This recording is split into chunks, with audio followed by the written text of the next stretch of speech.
6살 미나의 작은 손가락이 차가운 제과점의 유리창을 가리켰다. 아이의 눈은 수천 개의 별이 밝힌 밤하늘처럼 반짝였다. 엄마, 저거 공주님. 핑크색 드레스 입은 공주님. 아이의 목소리는 겨울 바람의 냉기를 뚫고 나올 만큼 설렘으로 가득 차 있었다. 진열장 가장 잘 보이는 곳에 3단으로 쌓아 올린 거대한 핑크색 크림 케이크가 화려한 조명을 받고 있었다. 그 순수한 열망이 담긴 목소리에 이서연은 애써 입꼬리를 올렸지만 눈은 웃지 못했다. 그녀의 시선은 딸의 기쁨이 아닌 유리창에 비친 자신들의 초라한 행색에 먼저 닿았다. 낡고 색이 바랜 패딩 점퍼, 몇 번이고 꿰맨 흔적이 역력한 미나의 장갑. 그녀는 주머니 속에 든 낡은 지갑의 감촉을 느꼈다.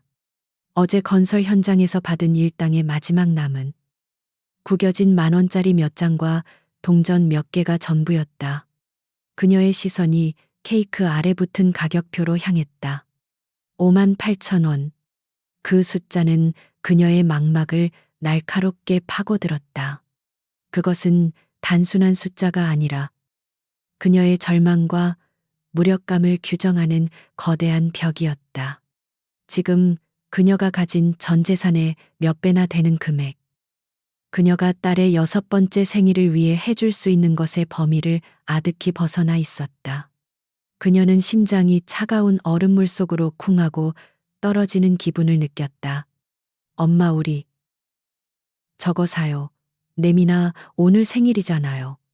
미나는 아직 세상의 냉혹한 물리를 몰랐다.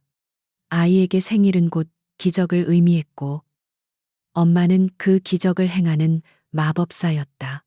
서연은 고개를 돌려 딸의 얼굴을 마주 볼 용기가 나지 않았다.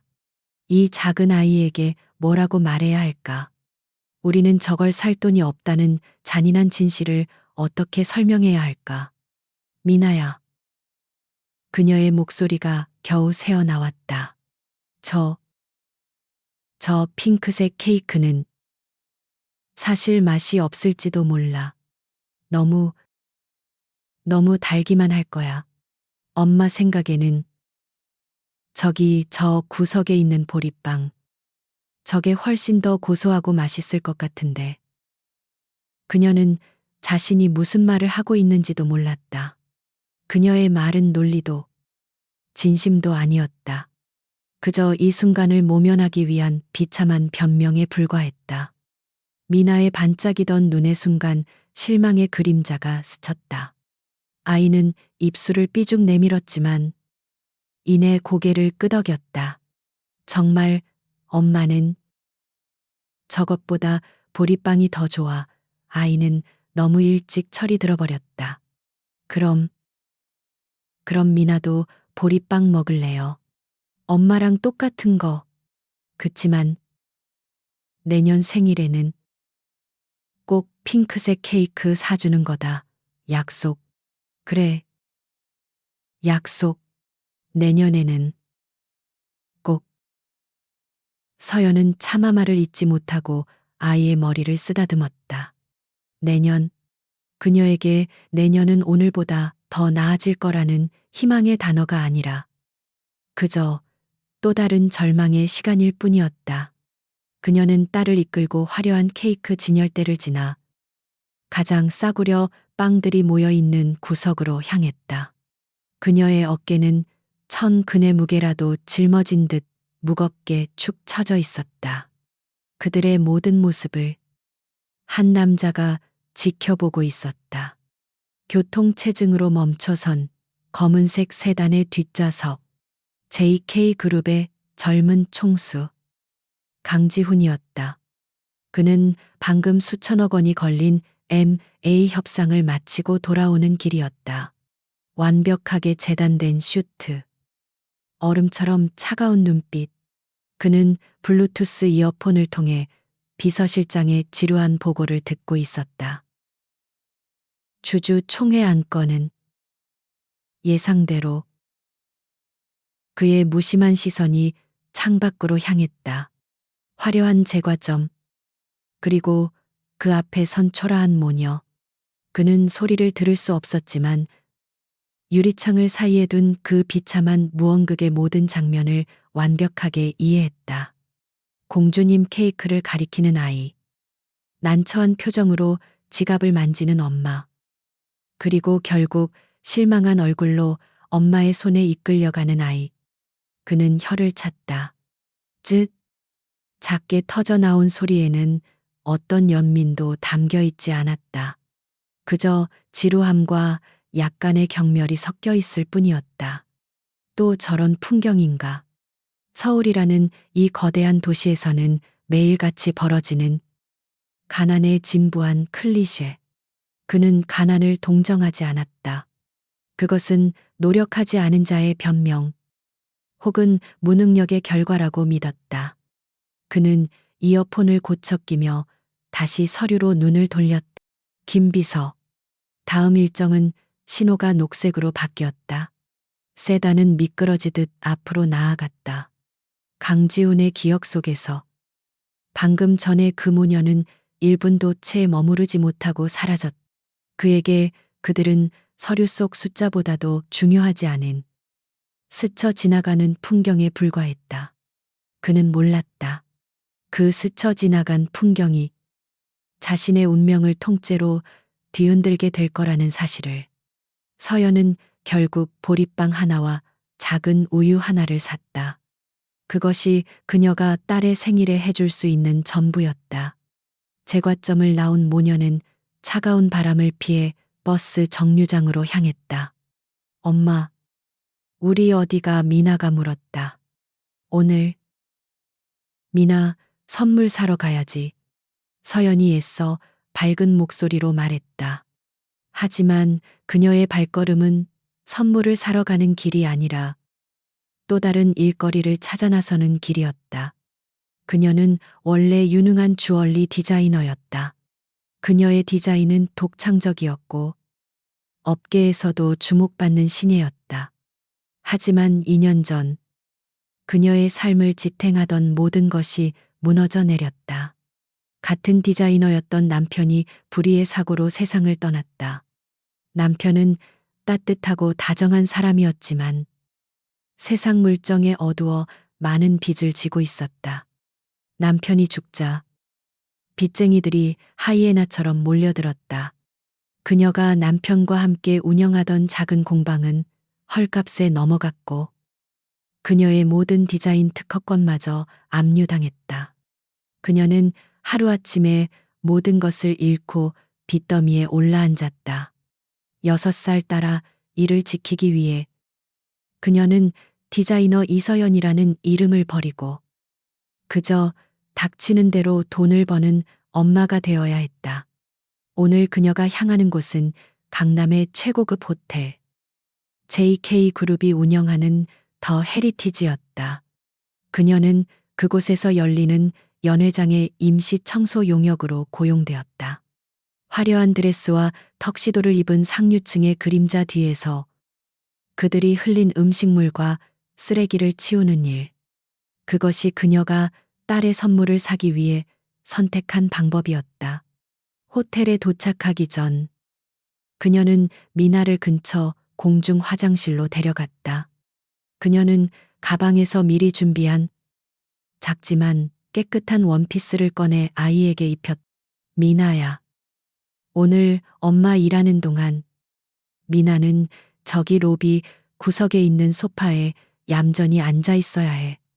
알았지? 절대. 절대 소리 내거나 돌아다니면 안 돼. 그녀는 아이에게 신신당부를 했다. 왜 나도 엄마 일하는 거 보고 싶은데. 안 돼. 거긴 아주 무서운 사람들이 많아. 미나가 조금이라도 시끄럽게 굴면 엄마가 혼나. 그럼 엄마 일 못하고 미나 선물도 못 사. 그녀의 목소리는 단호했다. 미나는 겁에 질린 듯 고개를 끄덕였다. 그녀는 아이를 그렇게 협박하는 자신의 모습이 혐오스러웠지만 달리 방법이 없었다. 서연은 미나의 손을 잡고 더 헤리티지 호텔에 거대한 회전문을 통과했다. 로비는 그녀가 상상했던 것보다 훨씬 더 화려했다. 거대한 샹들리에가 금빛 가루를 뿌리는 듯 빛났고 바닥의 대리석은 거울처럼 반짝였다. 그녀는 자신이 마치 다른 세상에 잘못 발을 들인 이방인처럼 느껴졌다. 그녀는 사람들의 눈을 피해 서둘러 직원용 통로로 향했다. 그녀는 미나를 로비 한 구석, 가장 눈에 띄지 않는 작은 소파에 앉혔다. 미나야, 여기서 딱 기다려. 엄마가 틈틈이 와서 볼게. 이거. 아까 산 보리빵 먹고 있어. 알았지? 그녀는 미나의 손에 보리빵이 든 봉투를 쥐어주었다.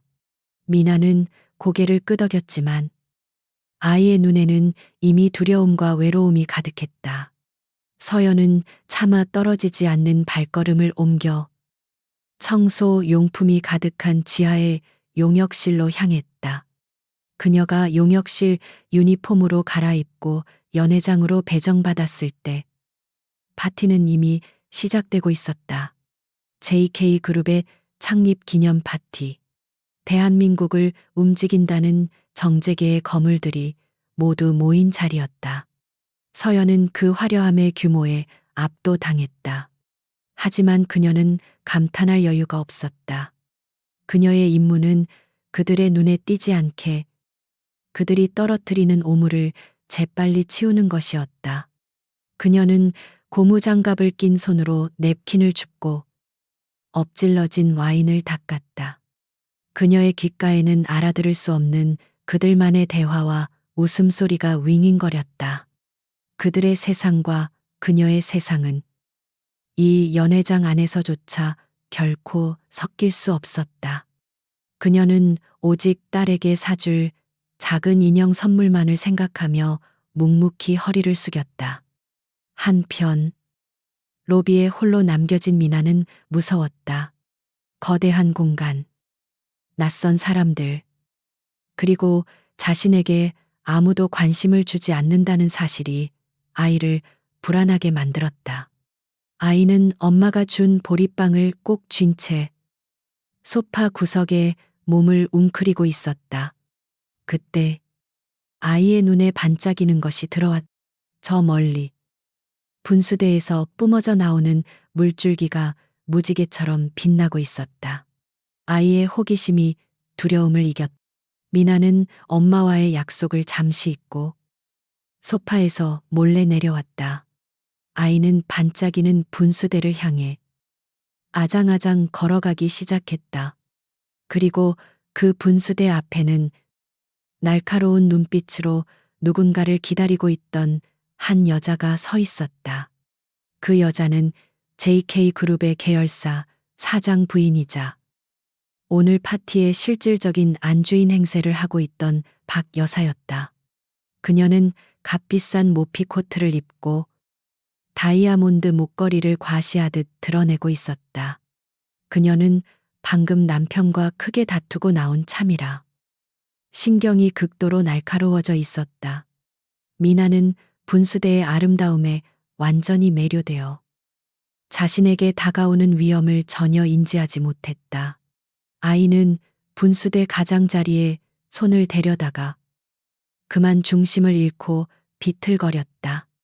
그리고 아이의 작은 몸이 하필이면 박 여사의 발치에 있던 최고급 샴페인이 담긴 얼음통을 덮치고 말았다.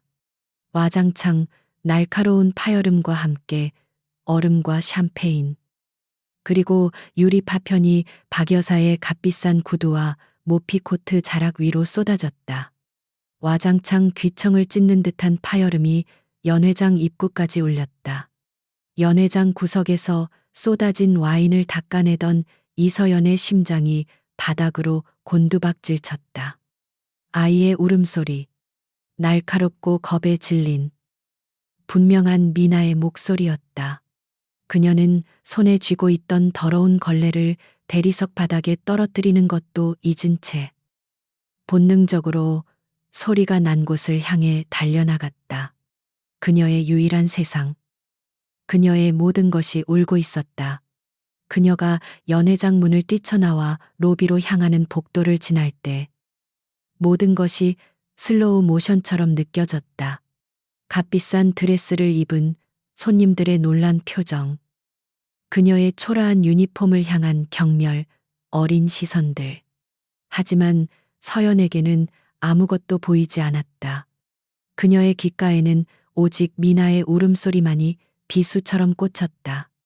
제발, 제발 아무 일도 아니기를. 2년 전 남편의 사고 소식을 들었을 때처럼 그녀의 삶을 다시 한번 무너뜨리는 그런 소리가 아니기를.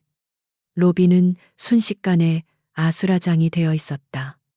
서연의 눈에 들어온 것은 얼음과 유리, 파편, 그리고 샴페인 거품 속에서 넘어져 울고 있는 미나의 모습이었다. 아이의 작은 무릎에서는 붉은 피가 배어나오고 있었다. 그리고 그 작은 아이 위로 값비싼 밍크 코트 자락을 적신 채 분노로 얼굴이 흉하게 일그러진 박 여사가 그림자처럼 서 있었다. 이 천한 것 감히 내년이 이게 얼마짜리 코트인 줄 알아. 내깐년 목숨값으로는 어림도 없어. 서연은 유리 파편을 밟을지도 모른다는 공포도 잊은 채 아이에게 달려가 자신의 몸으로 감쌌다. 미나야 괜찮아. 어디 다쳤어? 그녀는 떨리는 손으로 아이의 무릎을 살폈다. 피를 보자 그녀의 눈앞이 하얘졌다. 그녀는 아이를 품에 안고 박 여사를 향해 필사적으로 머리를 조아렸다. 죄송합니다. 정말 죄송합니다. 아이가 아직 어려서. 사모님, 괜찮으십니까? 제가 어떻게든 견상몰로 내년이 들고 다니는 그 더러운 걸레로 꼴을 보라고. 너희 같은 천한 것들 때문에 이 중요한 파티를 망쳤어. 박 여사의 날카로운 목소리가 로비 전체를 울렸다. 그녀는 샴페인에 젖은 코트 자락을 서연의 얼굴에 거의 내던지다시피 흔들었다. 내년은 눈이 없어서 이딴 거지 같은 딸년을 호텔에 끌고 들어와. 여기가 어디라고 감히. 서연은 아무 말도 할 수 없었다. 그녀는 그저 아이를 더 세게 끌어안고 용서를 비는 말만 되풀이했다. 잘못했습니다. 제발 용서해 주십시오. 병원비. 아니, 세탁비. 제가 다 물어내겠습니다. 그녀는 자신이 보상할 돈이 한 푼도 없다는 것을 알았지만 이 지옥 같은 순간을 멈춰야만 했다. 미나는 엄마 품에서 자지러지듯 울고 있었다. 박 여사는 그녀의 사과에 만족하지 않았다. 그녀는 이 모욕감과 망쳐버린 기분을 어딘가에 풀어야 했다. 그리고 눈앞에 이 비천한 청소부 모녀는 완벽한 대상이었다. 네가 뭘로 갚을 건데 내 장기라도 팔아서 갚을 건가? 그녀는 바닥을 손가락으로 가리켰다. 무릎 꿇어. 당장 이 유리 조각 위에 무릎 꿇고 용서를 빌어. 내 딸년 보는 앞에서 내 이마를 이 대리석 바닥에 박으라고. 그럼 내 기분이 조금 풀릴지도 모르니까. 그 잔인한 요구에 서연의 몸이 굳었다. 무릎을 꿇는 것. 그것은 그녀의 마지막 남은 자존심이었다. 하지만 그녀는 선택의 여지가 없었다. 그녀는 울고 있는 미나를 소파 쪽으로 살짝 밀어두고 정말로 무릎을 꿇기 위해 몸을 숙이려 했다. 그녀의 눈에서 뜨거운 눈물이 뺨을 타고 흘러내렸다. 신이시여, 제발. 바로 그때였다. 소란이 커지자 로비에 있던 하객 몇몇이 이쪽을 주목하기 시작했다. 그리고 그 인파를 뚫고 강지훈이 비서실장과 함께 모습을 드러냈다. 연회장으로 향하던 길이었다. 그는 멈춰 섰다. 그의 차가운 시선이 이 난장판의 중심에 꽂혔다. 울고 있는 아이. 분노에 찬 VIP 손님. 그리고 그 앞에 금방이라도 무너질 듯 위태롭게 서 있는 청소부 유니폼의 여자. 그는 그녀를 즉시 알아봤다. 몇 시간 전 제과점 유리창 밖에 서 있던 바로 그 여자. 그의 미간이 좁혀졌다. 낮에는 빵집 앞에서 구걸하듯 서 있더니 밤에는 그의 호텔 로비에서 소란을 피우고 있다. 강지훈은 이 상황을 완벽하게 오해했다. 그는 이 여자가 아이를 앞세워 부유한 손님들에게 의도적으로 접근해 돈을 뜯어내려는 전문적인 사기꾼이라고 판단했다. 그의 머릿속에서 낮의 풍경과 지금의 소란이 하나로 합쳐졌다. 저 여자는 가난한 게 아니었다. 저것은 동정심을 유발해 돈을 뜯어내려는 아주 질 나쁜 연극이었다. 그는 이런 종류의 인간들을 경멸했다. 자신의 노력으로 정당한 대가를 얻는 것이 아니라 타인의 감정을 이용해 기생하려는 자들. 그의 호텔에서 이런 불미스러운 일이 벌어지고 있다는 사실이 불쾌했다. 서연은 강지훈을 보았다. 그가 누구인지는 몰랐지만 주변의 모든 사람들이 그가 나타나자 숨을 죽이는 것을 보고 그가 이 호텔의 가장 높은 사람이라는 것을 직감했다. 그녀는 마지막 지푸라기라도 잡는 심정으로 본능적으로 그에게 도움을 청했다. 제발 도와주세요. 제 딸이 일부러 그런 게 아니에요. 다쳤어요. 피가. 하지만 강지우는 그녀의 말을 잘랐다. 그는 서연을 쳐다보지도 않았다. 그의 시선은 그녀를 지나쳐 막 달려온 호텔 지배인에게로 향했다. 그의 목소리는 얼음장처럼 차갑고 어떤 감정도 실려 있지 않았다. 뭐 하고 있나, 이 지저분한 것들, 당장 치워. 파티 분위기 흐리지 말고. 이 지저분한 것들. 그 말은 서연의 뺨을 세차게 후려치는 것보다 더 고통스러웠다. 그는 쏟아진 샴페인과 유리를 말하는 것이 아니었다. 그는 자신과 미나를 치워야 할 쓰레기로 지칭했다. 서연의 심장이 다시 한번 바닥으로 떨어졌다. 마지막 희망의 빛마저 꺼져버렸다. 지배인은 즉시 그 뜻을 알아차렸다. 강지훈 회장의 심기를 거스른 것이다. 네. 회장님 알겠습니다. 그는 마치 자신에게 불똥이라도 튈까 두려운 듯 보안 요원들에게 거칠게 손짓했다. 당장 저 여자와 아이 끌어내, 지금 당장. 그리고 저 여자는 오늘부로 해고야. 다시는 이 호텔에 발도 못 붙이게 해. 보안 요원들이 서연의 양팔을 거칠게 붙잡았다. 서연은 자신을 위해서가 아니라 딸을 위해 비명을 질렀다. 안 돼요. 제발 미나가. 미나가 다쳤어요. 피가 난단 말이에요. 제발 병원. 병원만이라도. 그녀는 발버둥 쳤지만 건장한 성인 남성 2명의 힘을 당해낼 수는 없었다. 미나는 엄마가 끌려가는 모습을 보고 겁에 질려 자지러지듯 울부짖었다. 엄마, 엄마.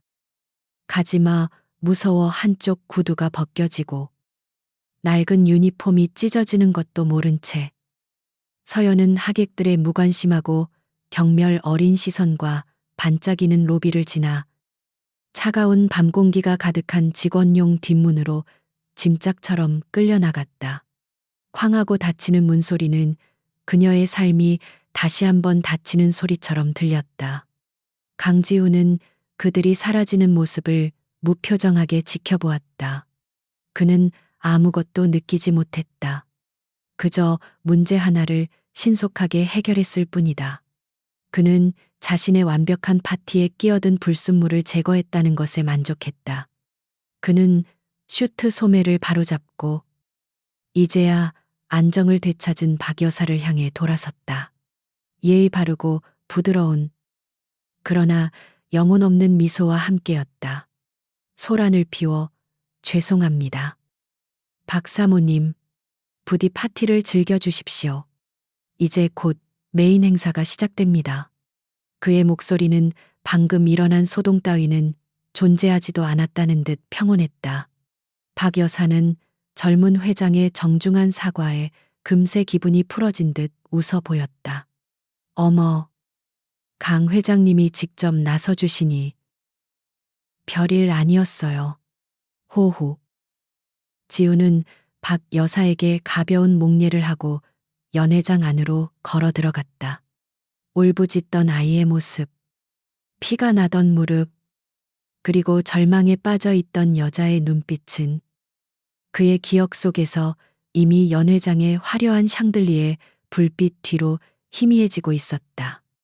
그에게는 그들보다 더 중요한 JK 그룹의 미래가 걸린 수많은 현안들이 기다리고 있었다. 차가운 아스팔트 바닥에 내팽개쳐진 서연은 한동안 멍하니 앉아 있었다.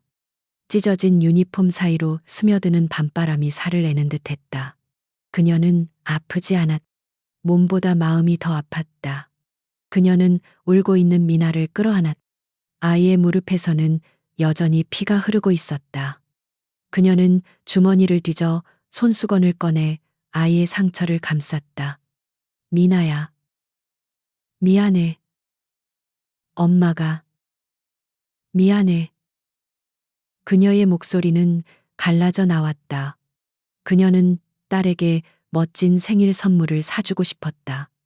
하지만 그녀가 딸에게 준 것은 공포와 모욕, 그리고 차가운 아스팔트 바닥뿐이었다. 일자리를 잃었고 당장 내일 먹을 쌀을 살 돈도 없었다. 그녀의 삶은 이제 정말로 벼랑 끝에 몰려 있었다. 그녀는 미나를 안고 소리 없이 눈물을 흘렸다. 호텔 뒷문은 짐승의 입처럼 이서연과 미나를 차가운 밤거리로 토해내고 쾅하는 무정한 소리와 함께 닫혔다. 그 문은 단순한 철문이 아니라 그녀의 마지막 남은 희망과 세상의 온기를 차단하는 거대한 단두대처럼 느껴졌다. 서연은 찢어진 유니폼 자락 사이로 스며드는 겨울밤의 칼바람에 몸을 떨었다. 아스팔트 바닥의 냉기가 뼈를 파고들었지만 그녀는 추위조차 제대로 느끼지 못했다. 그녀는 넘어진 채 울고 있는 미나를 황급히 끌어안았다. 아이의 무릎에서는 여전히 붉은 피가 멈추지 않고 있었다. 그 붉은색은 그녀의 절망을 더욱 선명하게 만들었다. 미나야. 괜찮아. 엄마가 있잖아. 괜찮아. 그녀는 자신이 무슨 말을 하는지도 모른 채 주문처럼 괜찮다는 말만 되풀이했다. 하지만 무엇이 괜찮다는 것인지 그녀 자신도 알 수 없었다. 엄마, 아파. 그리고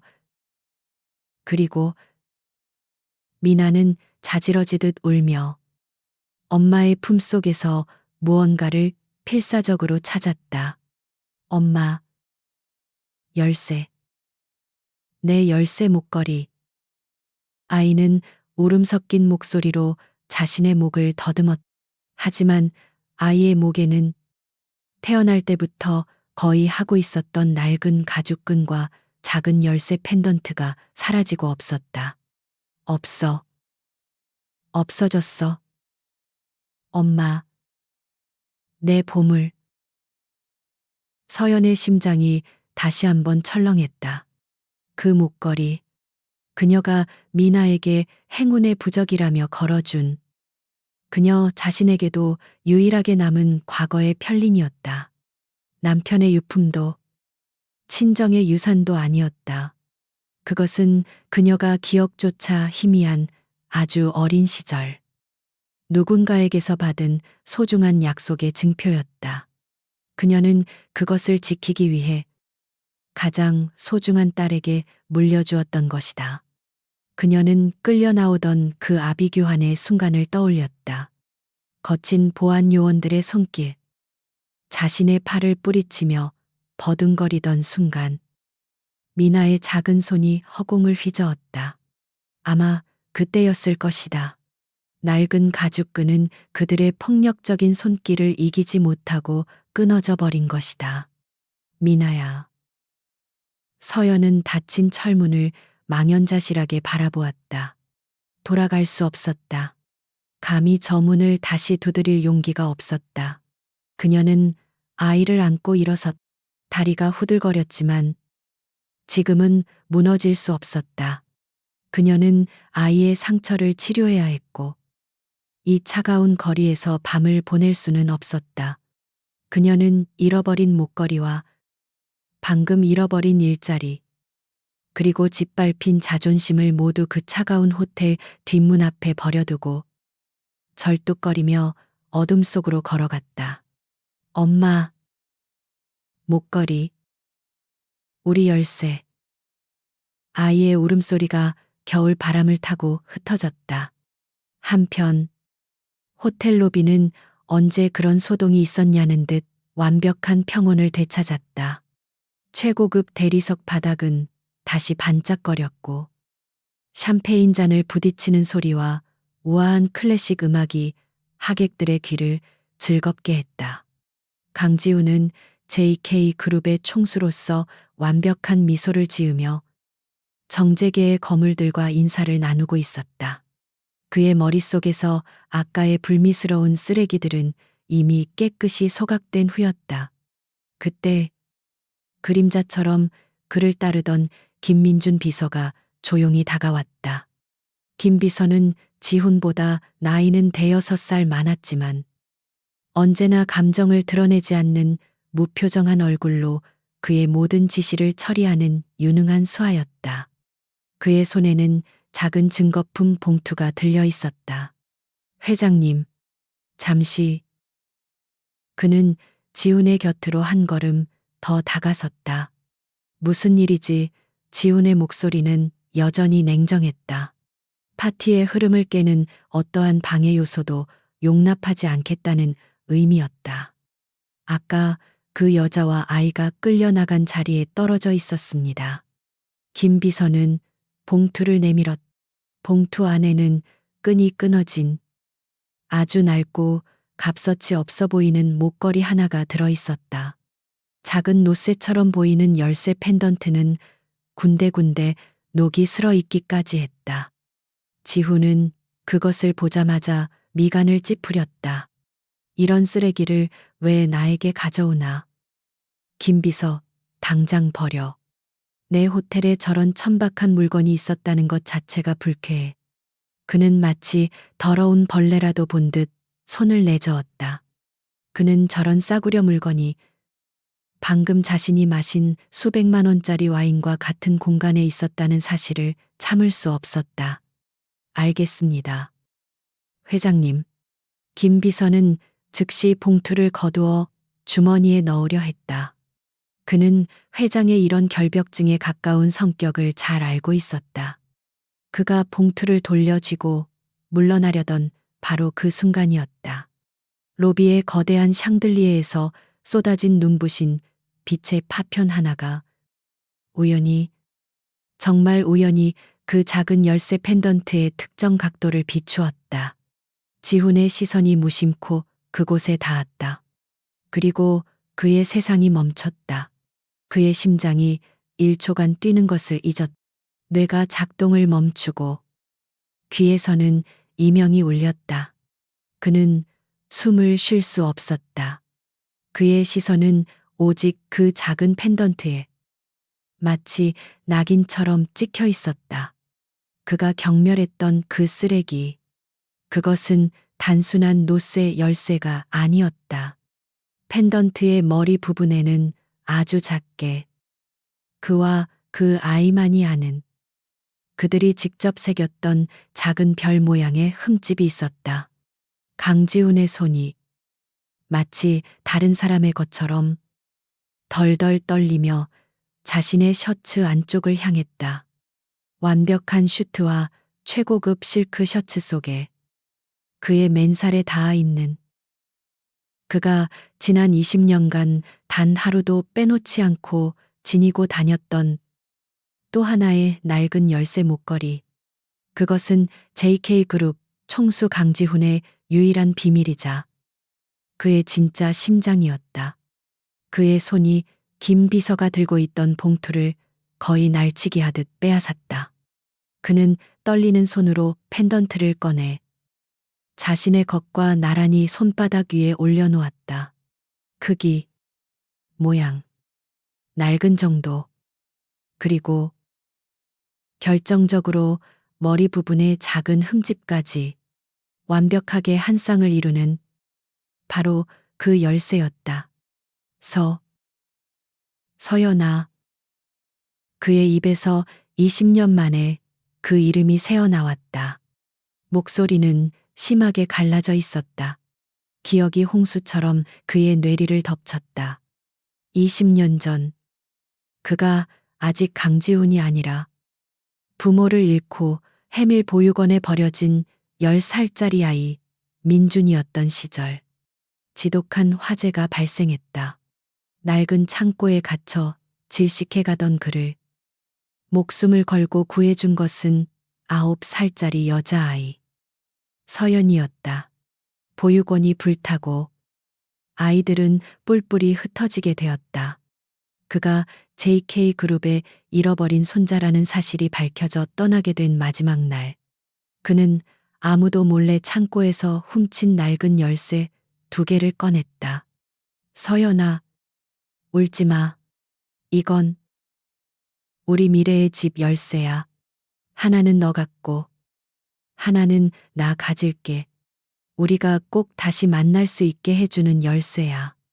절대 잃어버리면 안 돼. 어린 서연이는 울면서 고개를 끄덕였다. 약속. 꼭, 꼭 다시 만나는 거야. 민준아. 그는 그녀를 지난 20년간 찾아 헤맸다. JK그룹의 모든 정보력을 동원했지만 이서연이라는 이름은 너무 많았고 보육원의 화재로 모든 기록이 소실되어 그녀의 흔적을 찾을 수 없었다. 그녀는 그의 유일한 빛이자 그가 이 차가운 재벌가에서 버틸 수 있게 해준 유일한 이유였다. 그런데 방금 자신이 무슨 짓을 한 것인가? 김비서 강지훈이 절규하듯 소리쳤다. 그의 목소리는 더 이상 냉정한 총수의 것이 아니었다. 그것은 모든 것을 잃어버린 남자의 절박한 울부짖음이었다. 파티장은 순간 정적이 감돌았다. 그 여자, 방금 그 여자와 아이, 당장 찾아와. 아니, 내가 가겠어. 어디로 갔지? 어느 방향으로 갔어? 당장. 그는 20년간 찾아 헤맨 자신의 구원자를, 자신의 은낸 NAN을 제과점 앞에서 경멸했고 로비에서 모욕했으며 지저분한 쓰레기라 부르며 자신의 손으로 직접 지옥의 밤거리로 내쫓아 버렸다. 강지우는 그 자리에 얼어붙었다. 샴페인 잔이 부딪히는 소리, 하객들의 우아한 웃음소리가 마치 멀미나는 배경음악처럼 아득하게 멀어졌다. 그의 세상은 오직 손바닥 위에 작은 열쇠 2개에 멈춰 있었다. 20년의 세월. 그가 이 차가운 재벌가에서 버틸 수 있었던 유일한 이유. 서연이라는 이름. 그는 그 이름을 단 하루도 잊어본 적이 없었다. 그녀를 찾기 위해 JK그룹의 모든 정보력을 동원했지만 보육원 화재로 모든 기록이 소실된 후 그녀는 유령처럼 사라져 있었다. 김비서 그의 절규에 가까운 외침에 로비의 모든 시선이 집중되었다. 방금까지 완벽한 총수의 가면을 쓰고 있던 남자는 온데간데 없었다. 그의 눈은 공포와 자책감으로 붉게 충혈되어 있었다. 당장 그 여자, 아니, 이서연 씨를 찾아 호텔의 모든 출입구, CCTV 확인해.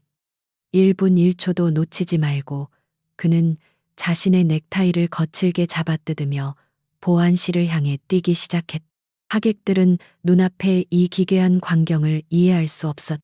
더 헤리티지 호텔의 지하 보안 통제실은 순식간에 전쟁터로 변했다. 강지우는 모니터 앞에 서서 방금 전 로비의 CCTV 영상을 수십 번 돌려보았다. 보안 요원들에게 거칠게 끌려나가던 서연의 모습. 그녀가 아스팔트 바닥에 내팽개쳐지던 순간, 그리고 그녀가 피 흘리는 딸을 안고 절뚝이며 어둠 속으로 사라지는 마지막 모습. 지훈은 주먹으로 모니터 옆의 벽을 내리쳤다. 어느 방향이야? 저 여자가 사라진 방향이 어디냐고. 보안 요원들이 겁에 질려 손가락으로 한 방향을 가리켰다. 저쪽 4번 출구 뒷골목 쪽입니다. 지훈은 값비싼 파티와 수천억 원이 걸린 비즈니스 파트너들을 모두 내팽개치고 호텔 밖으로 뛰쳐나갔다.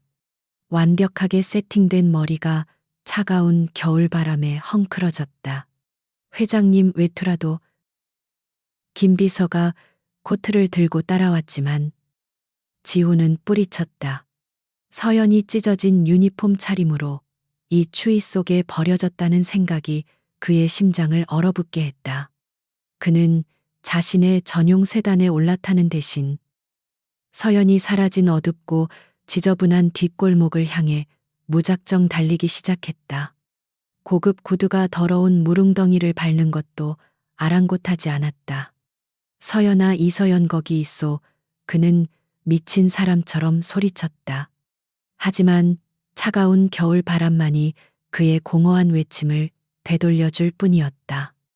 그녀가 어디로 갔을지 알 수 없었다. 이 강남의 화려한 불빛 뒤편에는 그녀와 같은 사람들이 숨어드는 수많은 어두운 골목과 지하방, 옥탑방들이 있었다. 그는 멈춰 서서 거친 숨을 몰아쉬었다.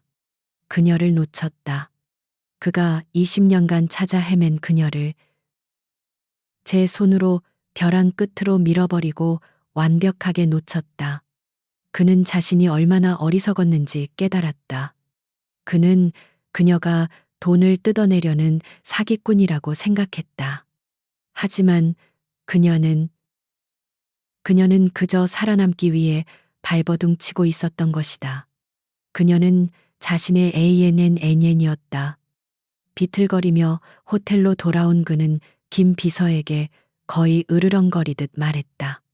지금 당장 이서연이라는 이름으로 오늘 저 여자와 아이의 신원을 파악해 용역업체에 연락해 주민등록번호, 주소, 연락처 5분, 아니 3분 안에 내 눈앞에 가져와.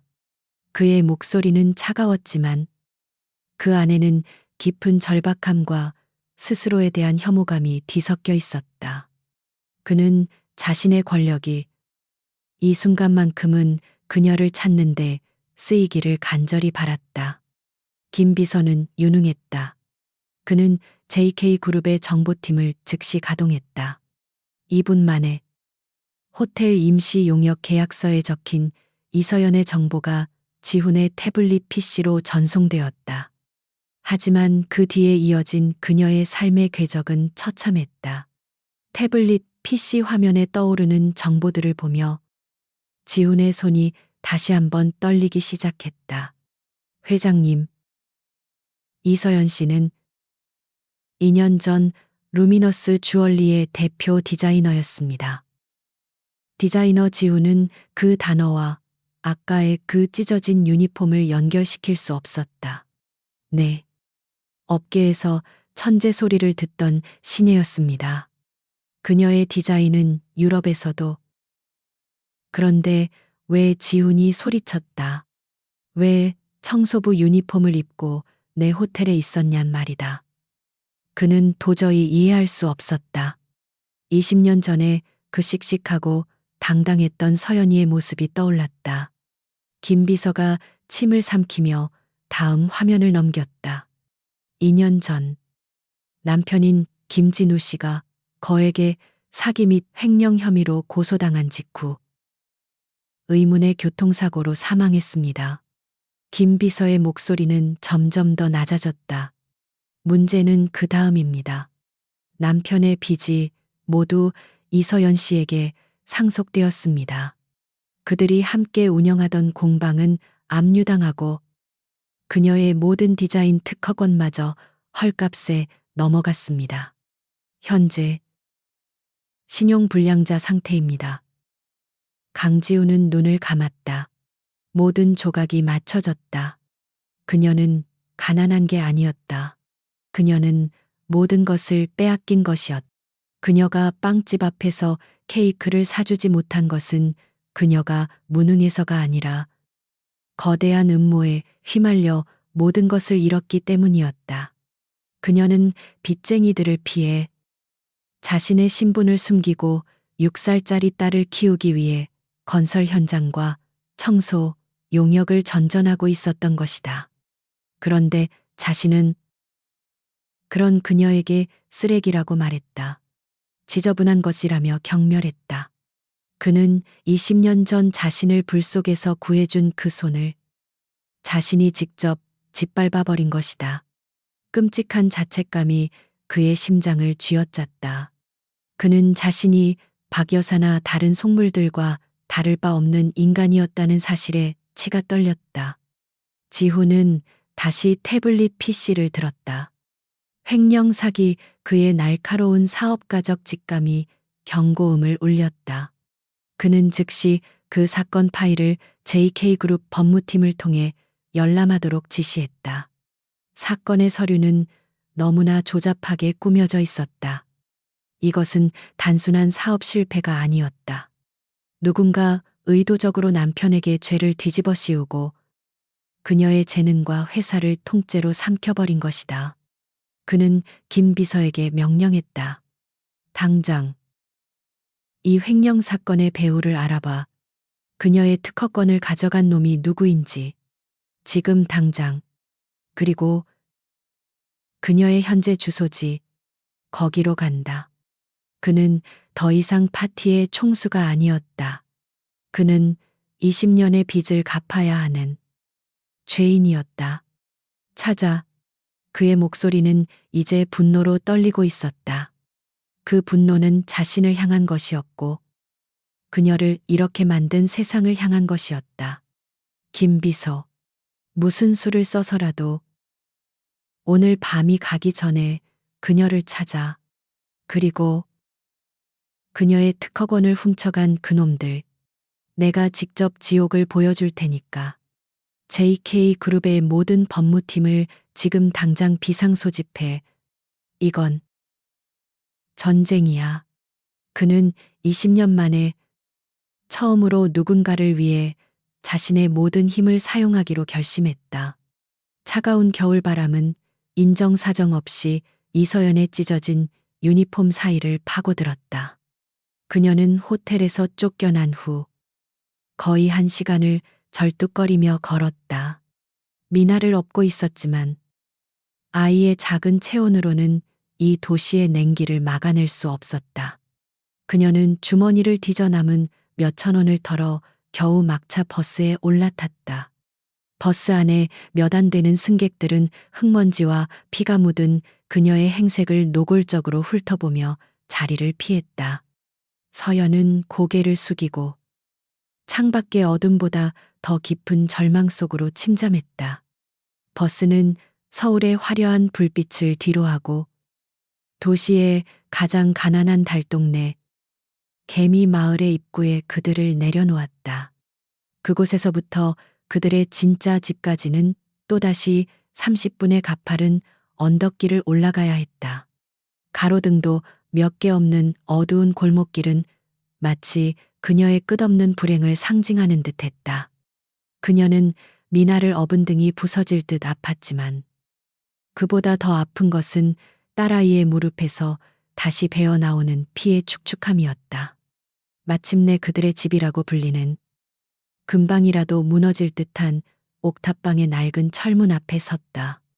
서연은 주머니에서 열쇠를 꺼내려다 손이 부들부들 떨려 몇 번이나 떨어뜨렸다. 철컥하고 열린 문 안쪽에서는 바깥보다 더 지독한 냉기가 뿜어져 나왔다. 전기가 끊길까 두려워 보일러를 켜지 못하는 10만 원짜리 월세의 옥탑방. 그것이 그녀와 미나가 유일하게 기댈 수 있는 안식처였다. 그녀는 미나를 방바닥에 유일하게 따뜻한 곳, 낡은 전기장판 위에 조심스럽게 내려놓았다. 미나야, 조금만 참아. 엄마가 금방 약 발라줄게. 그녀는 낡은 구급상자를 열었다. 그 안에는 소독약솜 몇 개와 밴드 몇 장이 전부였다. 그녀는 조심스러운 손길로 아이의 무릎에 묻은 흙먼지를 닦아냈다. 아야, 미나가 아픔에 몸을 뒤틀었지만 아이는 울지 않았다. 6살짜리 아이는 울면 엄마가 더 힘들어한다는 것을 이미 알아버린 것이다. 상처는 다행히 깊지 않았지만 붉게 부어오른 무릎과 찢어진 살갗은 서연의 마음을 갈기갈기 찢어 놓았다. 그녀는 마지막 밴드 하나를 붙여주고 아이의 이마를 쓸어주었다. 괜찮아. 괜찮아. 우리 미나. 용감하네. 그녀의 목소리는 물에 젖은 솜처럼 무거웠다. 그녀는 아이를 낡은 이불로 덮어주었다. 미나는 그제야 긴장이 풀린 듯 작은 목소리로 물었다. 엄마. 나 생일 케이크 못 먹는 거야. 아이는 여전히 핑크색 공주님 케이크를 잊지 못하고 있었다. 서연은 그 순수한 질문에 대답할 말을 찾지 못했다. 그녀는 아이에게 케이크는커녕 따뜻한 저녁밥 한 끼조차 제대로 줄 수 없었다. 그녀는 오늘 일당을 받지 못했다. 호텔에서 쫓겨났으니 당연한 일이었다. 그녀는 애써 웃어 보였다. 케이크. 그거보다 훨씬 더 맛있는 거. 엄마가 지금 해줄게. 우리 미나가 세상에서 제일 좋아하는 거. 그녀는 부엌이라고 부르기도 민망한 방 한 구석의 작은 싱크대로 향했다. 그리고 쌀통을 열었다. 바닥에 겨우 한두 줌의 쌀이 남아 있었다. 그녀는 그 쌀을 털어 냄비에 붓고 찬물로 씻었다. 그리고 선반 구석에서 비상시를 대비해 아껴두었던 마른 미역 한 봉지를 꺼냈다. 6년 전 오늘 그녀가 미나를 낳았던 그날 남편은 서투른 솜씨로 미역국을 한 솥 끓여왔었다. 우리 서연이, 우리 미나 고생했어. 사랑해. 그 따뜻했던 목소리, 그 행복했던 순간 모든 것이 산산조각 났다. 서연의 눈에서 뜨거운 눈물이 뚝뚝 떨어져 미역을 불리는 차가운 물속으로 섞여 들어갔다. 그녀는 소리내어 울 수도 없었. 아이가 들을까봐. 그녀는 이를 악물고 눈물을 삼켰. 그녀는 가스버너에 불을 붙였다. 파직하는 소리와 함께 피어오른 파란 불꽃이 이 얼음장 같은 방 안의 유일한 온기였다. 고기도 하다못해 작은 국물용 멸치 하나도 없었다. 그녀는 그저 마른 미역과 간장, 그리고 쌀뜨물로만 국을 끓이기 시작했다. 미역이 익어가는 고소한 냄새가 방 안에 퍼지기 시작했다. 미나는 그 냄새에 이불 속에서 고개를 갸웃거렸다. 엄마, 이게 무슨 냄새예요? 고기 아이의 목소리에는 기대감이 실려 있었다. 서연은 그 기대감에 또다시 가슴이 무너졌다. 그녀는 돌아보지 못한 채 대답했다. 미역국이야. 미나야, 오늘 우리 미나 생일이잖아. 생일에는 미역국 먹는 거야. 이게 케이크보다 배, 1000배 더 몸에 좋은 거야. 그녀의 목소리는 심하게 떨리고 있었다. 그녀는 자신을 속이고 딸을 속이고 있었다. 그녀는 작은 상을 펴고 밥 한 공기와 건더기라고는 미역 몇 줄기뿐인 멀건 국 한 그릇을 올려놓았다. 그리고 반찬이라고는 어제 먹다 남은 단무지 몇 조각이 전부였다. 이것이 그녀가 딸의 6번째 생일에 차려줄 수 있는 생일상의 전부였다. 그녀는 밥상을 미나 앞에 밀어놓았다. 자, 먹자. 우리 딸 생일 축하해. 미나는 숟가락을 들었다. 그리고 김이 모락모락 나는 미역국을 한 숟가락 떠서 입으로 가져갔다. 아이는 꿀꺽 국물을 삼켰다. 어때 맛있어?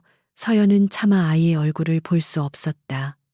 미나가 씩씩하게 대답했다. 맛있어. 엄마가 해준 거라서. 세상에서 제일 맛있어. 아이는 정말 맛있다는 듯. 밥 한 숟가락, 국 한 숟가락을 야무지게 먹기 시작했다. 서연은 더 이상 참을 수 없었다.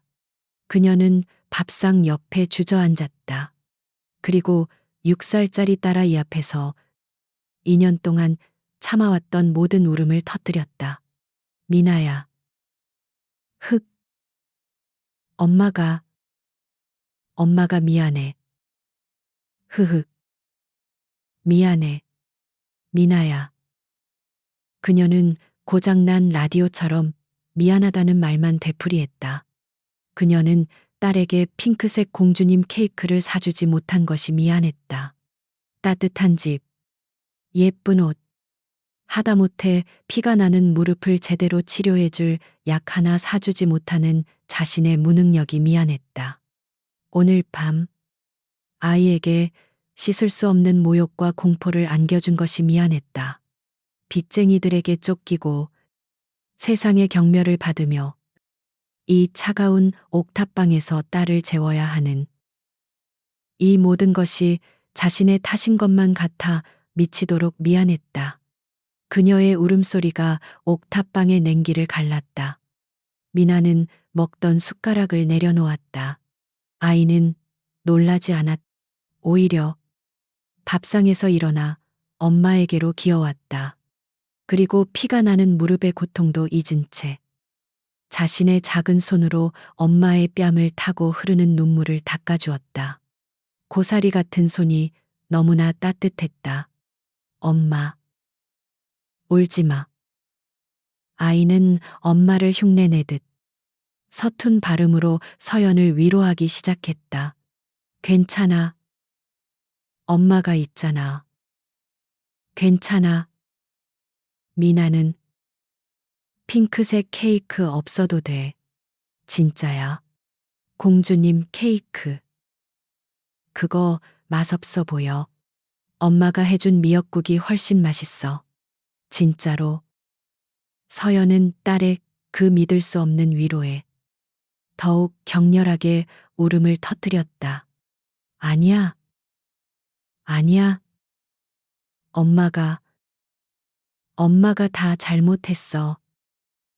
엄마가 너무 못나서. 아니야. 미나가 엄마의 입을 작은 손으로 막았다. 아이의 눈에도 눈물이 그렁그렁했지만 아이는 씩씩하게 웃어 보였다.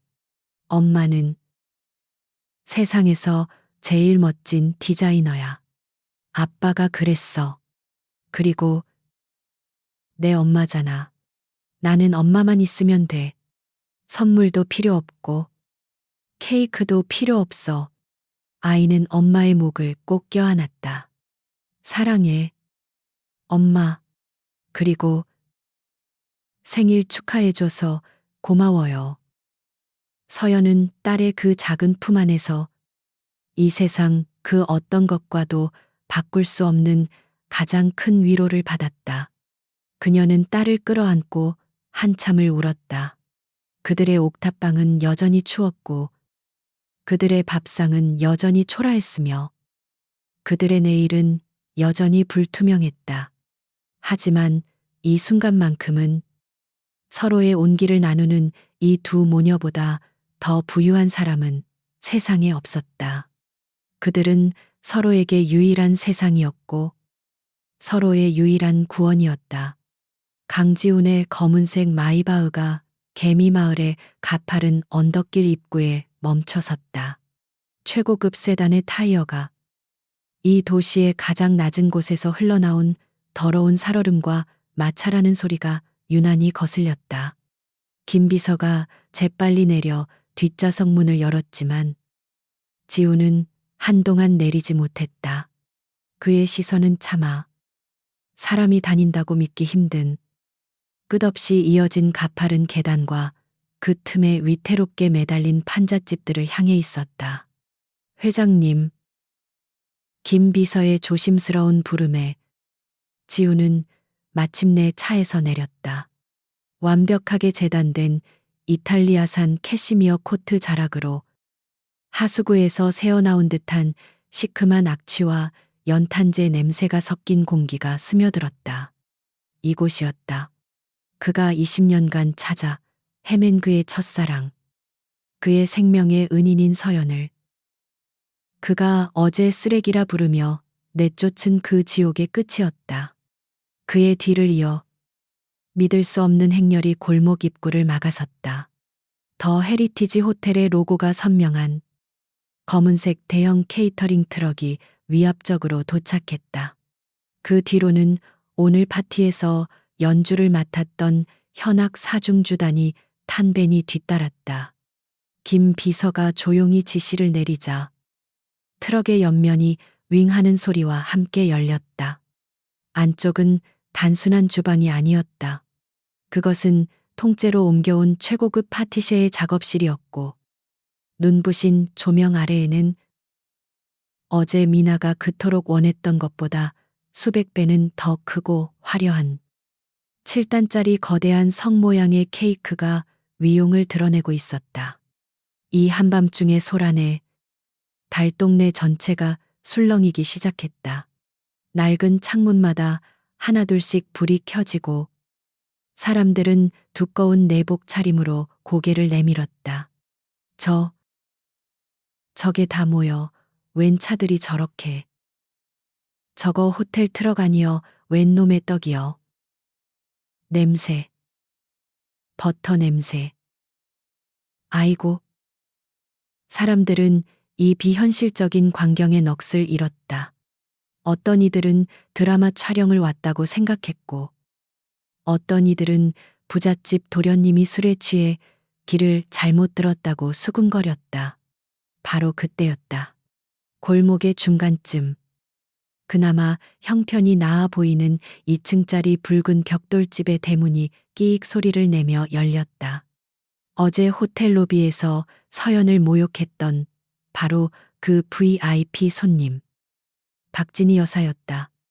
그녀는 사실 이 동네에서 졸부로 통하는 인물이었다. 재개발 정보를 노리고 이 낡은 집에 투자를 해두었지만 상류층 지인들에게는 강남 타워 팰리스에 산다고 거짓말을 하고 다니던 참이었다. 그녀는 창밖의 소란에 잠이 깼다가 자신의 눈을 의심했다. 더 헤리티지 호텔의 트럭, 그리고 그 앞에서 지휘를 하고 있는 강지훈 회장의 비서실장. 그녀의 심장이 미친 듯이 뛰기 시작했다. 어제 로비에서의 소동, 자신이 봉변을 당할 뻔한 것을 강 회장이 해결해 주었다. 그는 분명 자신에게 미안함과 동시에 깊은 인상을 받았음이 틀림없었다. 박진희는 황급히 거울을 보고 가장 비싸 보이는 하지만 짝퉁인 모피 코트를 어깨에 걸쳤다. 그리고는 최대한의 우아함과 자비를 베푸는 듯한 미소를 지으며 밖으로 나갔다. 아이고, 세상에, 이게 다 무슨 일이람. 그녀는 일부러 동네 사람들이 다 들으라는 듯 큰 소리로 말하며 케이터링 트럭으로 당당하게 걸어갔다. 그녀는 이 모든 것이 자신을 위한 것이라고 단 1초도 의심하지 않았다. 그녀는 김 비서의 팔을 붙잡고 교양 있게 속삭였다. 김 비서님, 어머, 세상에, 강 회장님께서 뭘 이런 것까지. 어제 일은 정말 괜찮다고 했는데, 호호호, 이렇게 요란하게 사과하지 않으셔도 되는데, 동네 사람들 보기에 부끄럽게. 저, 케이크는 안으로 들여주시겠어요. 저기 저 현악 사중주는 우리 집 거실이 좁아서. 그녀는 이미 이 모든 것의 주인이 된 듯 행동했다. 김 비서는 그의 트레이드마크인 무표정한 얼굴로 그녀를 바라보았다. 그는 대답하지 않았다. 그는 그저 자신의 주인이 올라가야 할 저 가파른 계단 꼭대기를 바라보고 있을 뿐이었다. 박진희는 김 비서의 무례함에 잠시 기분이 상했지만 곧 강지훈 회장이 직접 모습을 드러낼 것이라는 기대감에 다시 미소를 지었다. 한편 옥탑방의 서연과 미나는 그 소란의 공포에 질려 있었다. 서연은 본능적으로 빚쟁이들이 들이닥친 것이라고 생각했다. 미나야. 이불 속에 숨어. 빨리 엄마가 나갈게. 그녀는 덜덜 떨리는 손으로 문을 잠그고 숨을 죽였다. 바깥의 웅성거림. 그리고 클래식 음악 소리. 그녀는 혼란스러웠다. 강지우는 그 모든 소란의 중심을 뚫고 마침내 가파른 계단에 첫 발을 내디뎠다. 그는 올라가기 시작했다. 한 계단, 한 계단. 자신의 구두가 쓰레기와 뒤엉킨 흙바닥을 밟을 때마다 그의 심장은 고문당하는 것처럼 아팠다. 그가 한 걸음 내디딜 때마다 20년 전 서연이 자신을 업고 불길 속을 뛰쳐나오던 그 기억이 겹쳐졌다. 그는 빚을 지고 있었다. 어머강 회장님 아래쪽에서 박진희의 경악에 찬 목소리가 들려왔다. 그녀는 드디어 모습을 드러낸 강지훈을 보고 황홀경에 빠진 듯 그에게 달려가려 했다. 세상에, 강 회장님 여긴 어쩐 일로 이런 누추한 곳까지 직접. 아이고, 제가 마중을. 그녀는 지훈이 자신을 위해 이 모든 것을 준비했고 이제 자신을 에스코트하러 왔다고 확신했다. 그녀는 자신의 가장 매력적인 미소를 지으며 지훈에게 다가갔다. 하지만 강지훈은 그녀를 쳐다보지도 않았다. 그의 눈은 오직 저 꼭대기. 불빛 하나 새어 나오지 않는 가장 초라한 옥탑방의 낡은 철문에 고정되어 있었다. 그는 박진희를 마치 길가의 돌멩이처럼 그대로 지나쳐 계단을 계속 올랐다. 박진희는 순간 모욕감에 얼굴이 붉어졌. 그가 감히 나를 무시해. 그녀는 이 모든 것이 자신을 위한 것이 아니었을지도 모른다는 불안감에 사로잡혔다. 그녀는 포기하지 않고 그의 뒤를 쫓아 올라가며 소리쳤다. 강 회장님, 어디 가세요? 파티는 저 아래에서 하는 거 아니었어요. 거긴 이 동네에서 제일 가난한 청소부 여자가 사는 쓰레기장이란 말이에요. 그녀의 그 경멸 어린 외침이 마침내 강지훈의 발걸음을 멈추게 했다. 그는 계단 중간에 우뚝 멈춰 섰다. 그리고 천천히, 아주 천천히 뒤를 돌아 박진희를 내려다보았다. 그의 눈은 어둠 속에서도 형형하게 빛났다. 그것은 분노도 슬픔도 아니었다. 그것은 모든 것을 태워버릴 듯한 차가운 경멸. 그 자체였다. 그는 아래에 모인 모든 동네 사람들, 그리고 이 상황을 이해하지 못하고 서 있는 박진희를 향해 얼음처럼 차가운 목소리로 말했다. 그의 목소리는 현악 사중주의 연주를 뚫고 달동네의 겨울밤 공기를 갈랐다. 이 파티. 그는 잠시 숨을 골랐다. 이 파티는 당신을 위한 것이 아닙니다. 강지훈의 그 한마디는 달동네의 얼어붙은 공기를 그대로 가르는 채찍 소리 같았다. 이 파티는 당신을 위한 것이 아닙니다. 아래쪽에 모여 있던 동네 사람들의 수군거림이 순간 멈췄다. 쿵 하고 울리던 현악 사중주의 첼로 소리마저 그 정적 속으로 무겁게 가라앉았다. 박진희의 얼굴에서 그토록 교태롭고 자신감 넘치던 미소가 마치 싸구려 도자기처럼 산산조각 나기 시작했다. 그녀의 눈이 당황과 모욕감으로 흔들렸다. 무슨 말씀이세요? 강 회장님, 그녀는 이 상황을 도저히 받아들일 수 없다는 듯 말은 웃음을 터뜨렸다. 농담도. 참, 그럼 이 밤중에 이 비싼 것들을 대체 누굴 위해서? 설마. 그녀의 시선이 꼭대기의 낡은 옥탑 방문을 향했다. 설마 저 쓰레기장, 저 거지 같은 청소부년을 위해서 이 난리를 피우셨다는 건 아니겠죠? 네, 그녀는 자신의 불안감을 감추기 위해 최악의 단어를 골라 서연을 다시 한번 모욕했다. 그것은 그녀의 마지막 실수였다. 강지훈의 눈빛은 이제 경멸을 넘어 살기마저 뛰기 시작했다. 그는 계단을 내려가지도 올라가지도 않은 채 그 중간에 서서 그녀를 완벽하게 내려다보았다. 박진희 씨, JK 푸드 유통 관리팀 부장. 맞습니까? 그의 목소리는 조금의 감정 동요도 없었지만 그 자리에 있던 모든 사람의 귓가에 얼음처럼 날카롭게 밝혔다.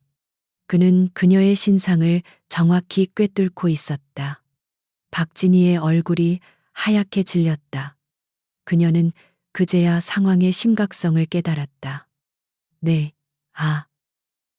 네, 맞습니다만. 그건 왜? 어제 더 헤리티지 호텔 로비에서 당신은 나의 VIP 손님이자 우리 JK 그룹의 임원이라는 직위를 이용해 무고한 모녀에게 폭언과 모욕을 가했습니다. 지훈은 마치 법정에서 판결문을 읽어내리듯 건조하지만 단호하게 말했다. 한 아이의 무릎에 피가 나는 것을 보면서도 당신은 사과나 구호 조치 대신 그 어머니에게 유리 조각 위에 무릎을 꿇으라고 강요했죠. 그의 말에 아래쪽에 있던 동네 사람들이 어머, 세상에, 미친년 아니야 하며 경악의 소리를 내뱉기 시작했다. 박진희는 필사적으로 변명하려 했다. 아닙니다. 오해입니다. 회장님, 그 여자가 먼저. 닥치시오. 지훈의 한마디가 그녀의 모든 변명을 차단했다. 그는 차가운 시선으로 그녀를 응시하며 마지막 선고를 내렸다. 박진희 씨, 당신은 오늘부로 해고입니다. 네. 박진희의 두 다리가 풀려 그녀는 그 더러운 계단에 주저앉고 말았다. 그녀가 자랑하던 가짜 모피 코트 자락이 흙먼지와 연탄재가 뒤섞인 바닥에 처참하게 나뒹굴었다. JK그룹은 당신처럼 천박하고 자신의 지위를 이용해 약자를 짓밟는 사람을 임원으로 둘 수 없습니다.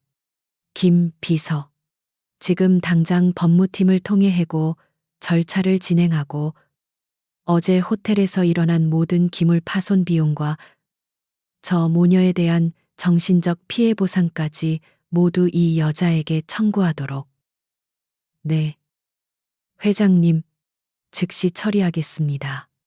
김 비서는 이미 준비했다는 듯 자신의 태블릿 PC에 무언가를 입력했다. 이것은 완벽한 사이다였다. 동네 사람들은 그제야 이 모든 상황을 이해하고 통쾌하다는 듯 웅성거렸다. 박진희는 그 자리에서 아니야. 그럴 리가 없어. 라는 말만 중얼거리며 넋이 나간 채 무너져 내렸다.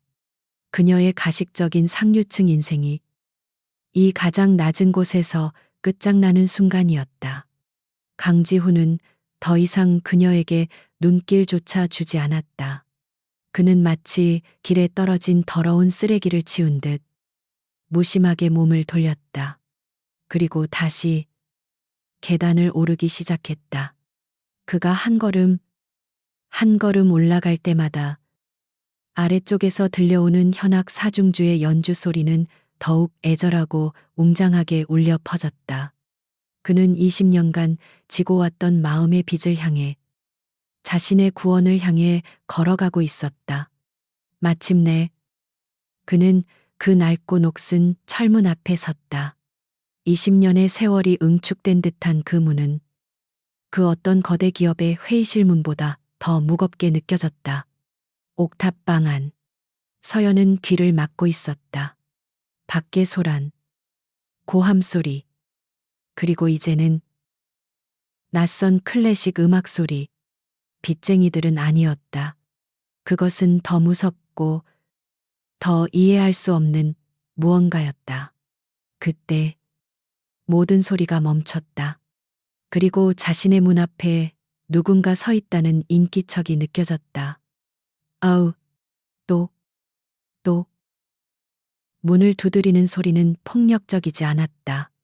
오히려 망설이고 두려워하는 듯한 아주 조심스러운 노크 소리였다.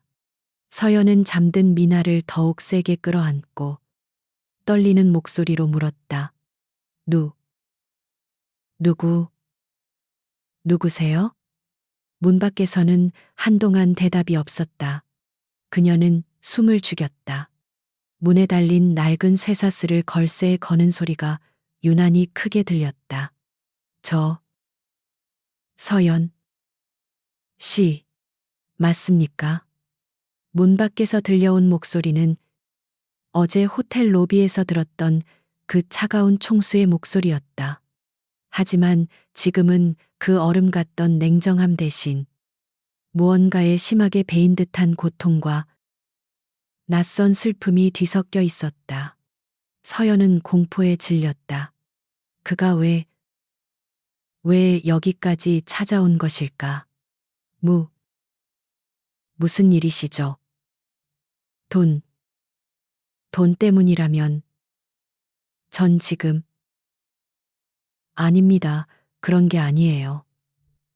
문 밖에 남자가 다급하게 외쳤다.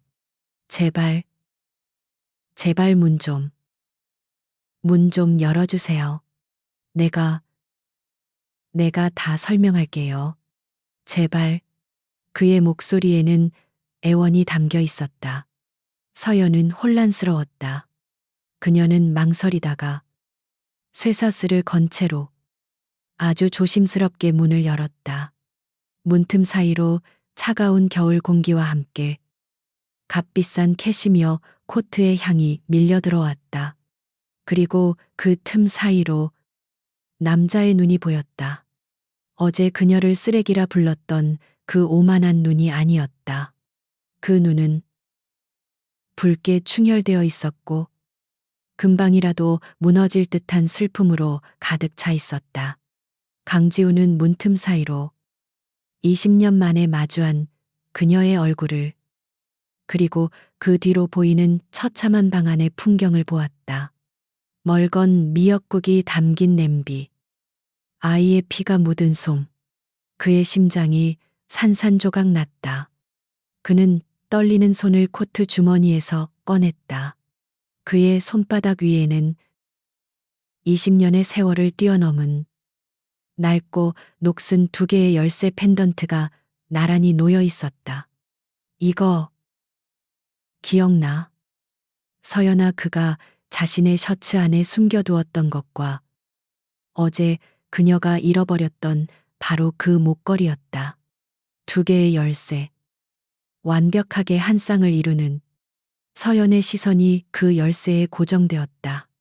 20년 전의 기억, 화재, 그리고 민주나 그녀의 입에서 그녀 자신도 믿을 수 없는 이름이, 그녀가 죽었다고 생각했던 그 첫사랑의 이름이 유령처럼 새어나왔다. 민주나, 그 이름은 이서연의 입술에서 나온 것이 아니라 그녀의 가장 깊은 20년 동안 굳게 닫혀 있던 영혼의 상처에서 새어나온 비명 같았다. 그녀의 세상이 무너져 내렸다. 아니, 이미 무너진 세상의 잔해 속에서 자신이 잊었다고 생각했던 유일한 기둥이 눈앞에서 나타났다. 하지만 그 기둥은 자신을 구원하러 온 것이 아니라 자신을 짓밟았던 바로 그 장본인의 얼굴을 하고 있었다. 그녀의 뇌는 이 모순을 받아들이지 못했다. 강지우는 그녀가 자신의 옛 이름을 부르는 순간 20년간 억눌러왔던 모든 감정의 댐이 무너지는 것을 느꼈다. 그는 쇠사슬이 걸린 문틈 사이로 그녀의 충격과 공포, 그리고 믿을 수 없는 혼란이 뒤섞인 눈을 마주했다. 그는 더 이상 JK그룹의 냉정한 총수가 아니었다. 그는 그저 자신의 유일한 빛을 잃어버렸다가 가장 끔찍한 방식으로 다시 찾은 죄인 민준이었다. 그는 이 말을 차가운 철문에 기댔다. 서연아, 나야, 민준이. 흑, 미안해. 내가. 그는 말을 잇지 못하고 흐느꼈다. 그가 손바닥 위에 열쇠를 문틈 사이로 밀어 넣었다. 열쇠. 우리 열쇠. 기억하잖아. 내가 너를 20년 동안. 서연은 덜덜 떨리는 손으로 문틈 너머의 열쇠를 바라보았다. 그녀는 뒷걸음질 쳤다. 이것은 꿈이었다. 아니, 이것은 그녀가 감당하기에는 너무나 잔인한 악몽이었다. 자신을 구원했던 첫사랑과 자신을 쓰레기라 부르며 나락으로 떨어뜨린 남자가 동일 인물이었다. 거짓말이야. 당신이 어떻게. 그녀의 목소리는 분노가 아니라 순수한 절망으로 갈라졌다. 당신은 어제 나한테. 그녀는 자신이 그에게서 들었던 모욕적인 말들을 떠올렸다. 그 경멸의 눈빛, 그가 민준이라면 어떻게 자신을 그렇게 대할 수 있었단 말인가? 그녀의 머릿속이 하얗게 타들어가고 있었다. 그녀의 그 절망적인 외침에 강지우는 더 이상 망설일 수 없었다. 그는 쇠사슬을 부술듯 문을 세게 두드렸다. 제발 서연아, 문 열어. 오해야. 내가 널 몰라봤어. 제발, 내가 다 설명할게. 그의 절박한 외침과 아래층에서 울려 퍼지는 웅장한 클래식 음악, 그리고 사람들의 웅성거림이 뒤섞여 이 낡은 옥탑방은 거대한 혼돈의 무대가 되었다. 서연은 잠에서 깬 미나가 이 모든 상황에 겁에 질려 울기 시작하자 마침내 이성을 되찾았다. 그녀는 문으로 다가가 떨리는 손으로 쇠사슬을 풀었다. 철컥, 문이 열리고 두 사람은 20년의 세월을 뛰어넘어 가장 비극적인 순간에 다시 마주섰다. 강지훈은 눈물로 범벅이 된 그녀의 얼굴과 그녀의 등 뒤로 보이는 멀건 미역국과 피 묻은 솜이 뒹구는 지옥 같은 방 안의 풍경을 보았다. 그는 무릎이라도 꿇을 기세로 그녀에게 다가갔다. 서연아. 하지만 서연은 손을 들어 그를 막았다. 그녀의 눈에는 더 이상 눈물이 없었다. 오직 모든 것을 포기한 듯한 깊은 공허함만이 남아 있었다. 됐어요. 이제 뭐가 됐든 상관없어요. 돌아가 주세요. 당신이 민준이든 강지훈 회장이든 나와 내 딸은 당신 같은 사람이 필요 없으니까 제발 가주세요. 그녀의 목소리는 텅 비어 있었다. 지훈의 심장이 얼어붙었다. 그녀는 그를 거부했다. 그가 20년간 상상했던 재회는 이런 것이 아니었다. 그는 그녀의 분노나 원망은 각오했지만 이 모든 것을 체념한 듯한 공허함은 그를 더욱 절망하게 만들었다. 그는 고개를 저었다. 아니, 안 가. 못 가. 절대로. 그는 서연의 어깨를 붙잡으려다. 그녀가 입고 있는 찢어진 유니폼 자락과 그 아래 드러난 어제 보안 요원들에게 붙잡히며 생긴 멍자국을 보았다. 그의 이성이 끊어졌다. 일어나. 그가 말했다. 목소리는 낮았지만 거스를 수 없는 힘이 실려 있었다. 지금 당장 여기서 나가야겠어. 싫어요 놓으라고 서연이 반항했지만 지훈은 그녀의 손목을 잡는 대신 잠에서 깨어 울고 있는 미나를 자신의 코트로 감싸 안았다. 아이는 놀라 아빠를 밀어내듯 버둥거렸지만 지훈은 아이를 놓지 않았다. 미나야. 아저씨가 미안해. 춥지. 이제 따뜻한 곳으로 가자. 그는 서연을 돌아보았다. 이 아이. 무릎 다쳤어. 병원 가야 해. 그리고 당신도 당장. 그는 서연이 반항할 틈도 주지 않고 그녀의 손목을 잡고 옥탑방 문을 나섰다. 서연은 속수무책으로 그에게 끌려 나갔다. 그녀가 평생 지키려 했던 유일한 자존심. 그녀의 집에서 그녀는 다시 한번 어제와 똑같은 방식으로 끌려 나오고 있었다. 비록 그 손길이 폭력적이지는 않았지만 두 사람이 계단을 내려오자 아래쪽에 모여 있던 모든 사람들이 숨을 죽였다. 방금 전 해고라는 철퇴를 맞고 넋이 나간 박진희와 이 비현실적인 광경을 구경하던 동네 사람들, 그리고 현악 사중주단까지. 그들은 모두 JK 그룹의 총수가 찢어진 유니폼 차림의 청소부 여자와 피 묻은 붕대를 감은 아이를 마치 세상에서 가장 소중한 보물처럼 안고 내려오는 모습을 목격했다. 김 비서 지훈이 외쳤다. 차 대기시켜. 가장 가까운 VIP 병동으로. 회장님. 케이크와 연주단은 다 치워. 지금 당장. 저 여자. 박진희 씨는 법무팀에 인계하고 여기 계신 모든 분들께는 내일 아침 JK 그룹의 이름으로 정식으로 사과와 보상을 전달하도록. 내 말 알겠나? 그는 모여든 사람들을 향해 고개를 숙였다. 소란을 피워. 죄송합니다. 그는 서연의 손을 놓지 않고 마이바흐의 뒷문을 열었다.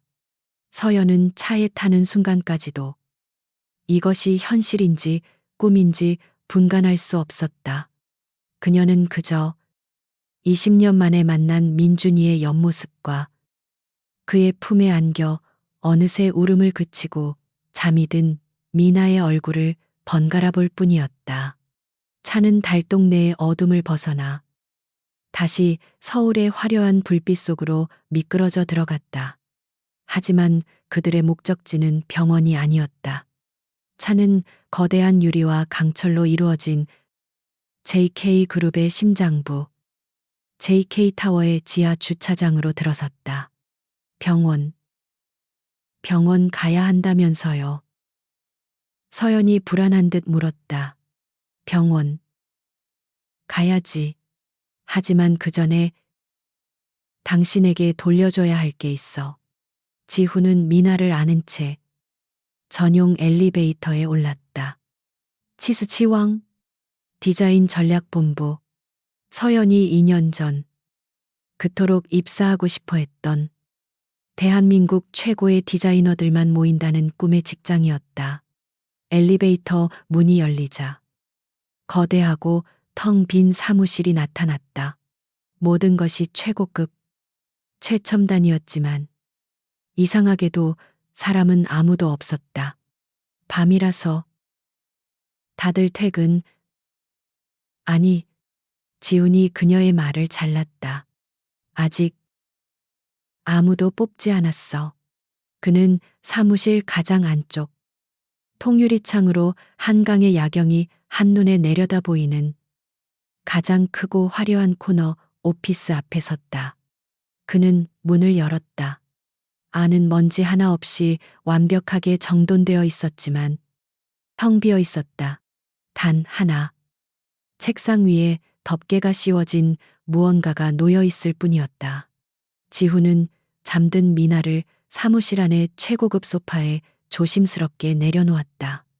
그리고 서연을 돌아보았다. 5년 전 내가 JK그룹을 물려받고 가장 먼저 한 일이 이 디자인 본부를 만드는 거였어. 그는 천천히 책상 위에 덮개를 벗겨냈다. 그 아래에는 노쇠로 만든 수석 디자이너 이서연이라고 새겨진 명패가 있었다. 서연은 자신의 이름을 보고 숨이 멎는 것 같았다. 나는 루미너스 주얼리의 천재 디자이너 이서연을 내 곁에 데려오고 싶었어. 널 찾고 있었으니까. 네가 내 서연이인 줄은 꿈에도 모르고. 나는 그저 너의 재능을 질투하고 탐냈지. 그는 서랍을 열어 5년 전에 작성된 스카우트제의 서류를 꺼냈다. 이 자리는 지난 5년간 오직 당신만을 기다려왔어. 이서연 팀장. 그는 돈을 주지 않았다. 케이크를 주지 않았다. 그는 그녀에게 그녀가 도둑맞았던 이름과 명예와 직업을 돌려주고 있었다. 그는 그녀가 가난한 여자가 아니라 천재 디자이너라는 것을 그녀 자신보다 더 간절히 믿고 있었다. 이서연 팀장. 늦었지만 환영합니다. 강지훈이. 아니, 민준이가 그녀를 향해 손을 내밀었다. 그 손은 더 이상 그녀를 모욕하던 총수의 손이 아니라 20년 전 불길 속에서 그녀를 이끌어주던 바로 그 소년의 손이었다. 그로부터 일주일이라는 시간이 지났다. 이서연에게 그 시간은 20년의 세월보다 더 길고 혼란스러웠다. 그녀와 미나는 강지훈이 마련해준 더 헤리티지 호텔의 펜트하우스 스위트룸에 머물렀다. 옥탑방의 냉기와는 비교할 수도 없는 온기. 24시간 대기하는 룸서비스. 미나의 무릎 상처를 매일 치료해주는 전담 간호사까지. 그녀는 2년 만에 처음으로 빚쟁이의 추격이나 당장의 생계를 걱정하지 않아도 되는 비현실적인 안온함 속에 던져졌다. 하지만 서연은 그 호화로운 안락함 속에서 단 하루도 편히 잠들지 못했다.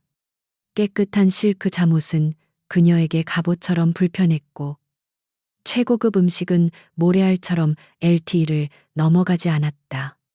그녀는 창밖으로 서울의 눈부신 야경을 내려다보며 자신의 정체성에 대해 끝없이 자문했다. 나는 누구인가?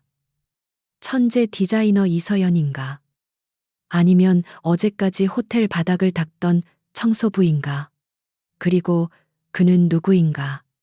나를 지옥에서 구해준 민준이인가? 아니면 나를 지옥으로 밀어넣었던 강지훈 회장인가? 그는 그날 밤 이후 그녀를 찾아오지 않았다. 그는 단지 김비서를 통해 당신이 서연 씨가 모든 것을 받아들일 준비가 될 때까지 충분한 시간을 드리겠습니다. 미나의 치료에만 집중하십시오. 라는 말만 전했을 뿐이다. 그는 77층의 그 텅 빈 사무실을 강요하지 않았다. 그는 기다리고 있었다. 서연은 그 배려가 어제 호텔 로비에서의 그 경멸, 어린 무시보다 더 숨막히게 느껴졌다. 미나는 금세 회복했다. 아이는 무릎의 흉터 따위는 잊어버린 듯 넓은 스위트룸을 뛰어다니며 행복해했다. 엄마, 여기 구름 위에 있는 것 같아. 우리 이제 여기서 살아. 그 순진한 물음에 서연은 아무 대답도 해줄 수 없었다. 그녀는 이 모든 것이 거대한 보상이라고 생각했다. 어제 그가 자신에게 준 모욕, 20년간 그녀를 잊고 산 대가로 지불하는 값비싼 동정이라고. 그녀는 그 동정을 받아들일 수 없었다. 그러던 어느 날 아침, 김 비서가 정중한 노크와 함께 방문했다. 그의 손에는 서연이 입을 수 있는 가장 단정하고 고급스러운 비즈니스 슈트가 들려 있었다. 이서연 씨, 회장님께서 오늘 꼭 참석해 주셨으면 하는 자리가 있다고 하십니다. 서연의 눈에 경계심이 어렸다. 지스 지영. 그 사무실 말인가요? 전 아직 아닙니다. 김 비서는 고개를 저었다. JK그룹의 임시 주주총회입니다. 주주총회요, 제가. 거길 왜? 그녀는 자신과 아무 상관없는 일이라고 생각했다. 회장님께서 디자이너로서가 아니라 증인으로서 참석해 달라고 하셨습니다. 당신의, 그리고 당신의 남편이었던 고구 김진우 씨의 명예를 위해서입니다. 그 한마디에 서연의 심장이 멎는 듯 했다. 죽은 남편의 명예. 그녀가 지난 2년간 그토록 되찾고 싶었지만 빚더미에 짓눌려 감히 외칠 수도 없었던 그것. 그녀는 자신도 모르게 고개를 끄덕였다. 가겠습니다. 그녀는 자신을 위해 입는 것이 아니었다.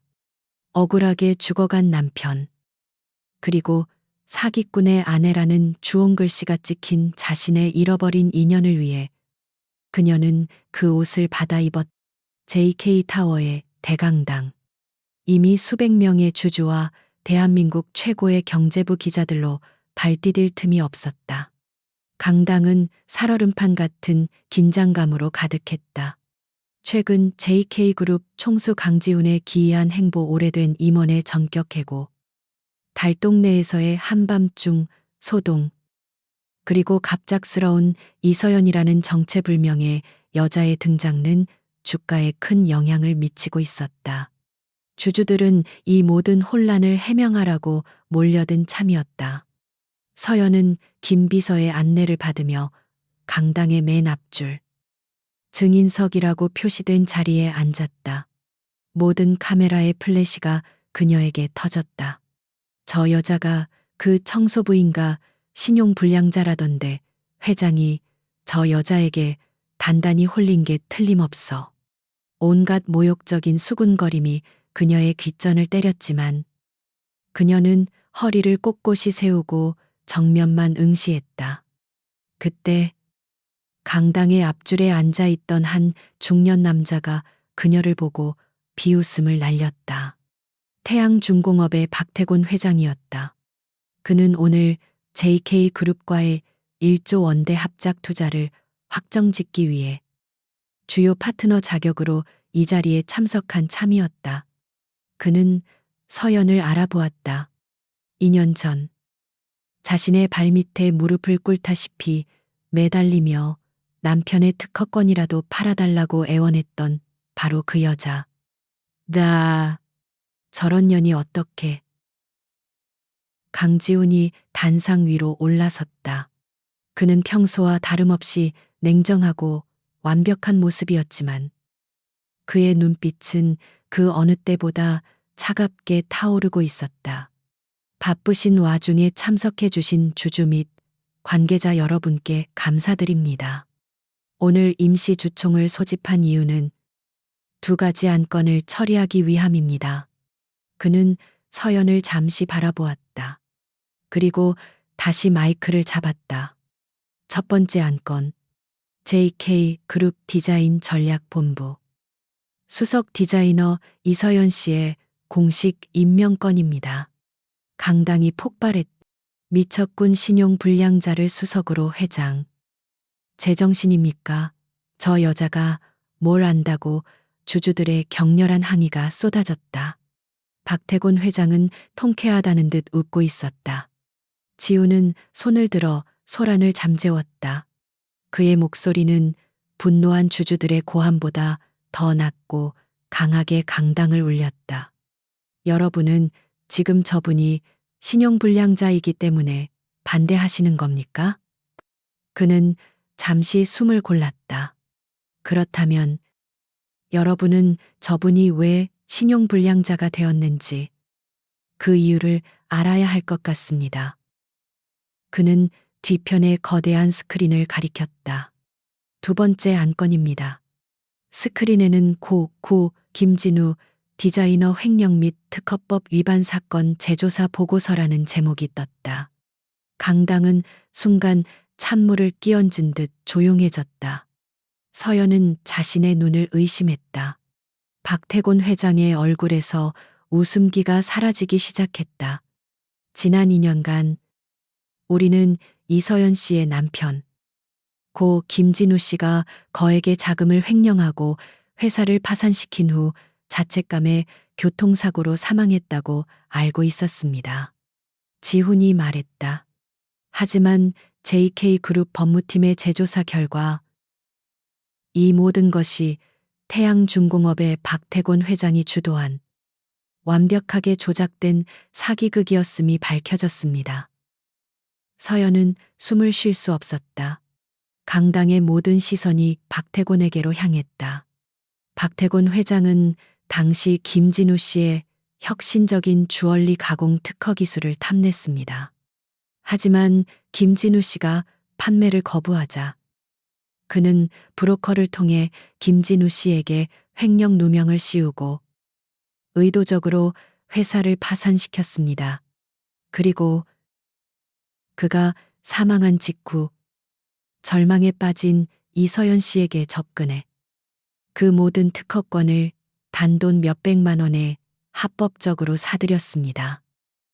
스크린에는 박태곤과 브로커의 통화 녹취록, 조작된 회계장부, 그리고 특허권이 헐값에 태양중공업의 유령 회사로 넘어가는 모든 과정이 낱낱이 공개되었다. 서연은 입을 막았다. 그녀가 지난 2년간 겪었던 모든 불행이 그녀의 무능력 때문이 아니라 거대한 음모 때문이었다는 것을 그녀는 비로소 깨달았다. 박태곤이 자리에서 벌떡 일어났다. 거짓말 모함이야 강지훈. 네가 감히 조용히 하시오. 지훈이 뇌성처럼 소리쳤다. 당신이 훔친 그 특허 기술. 그것이 바로 오늘 우리가 체결하려던 1조 원 규모의 합작 투자의 핵심 기술이었습니다. 안 그렇습니까? 지훈은 박태곤을 차가운 시선으로 쏘아보았다.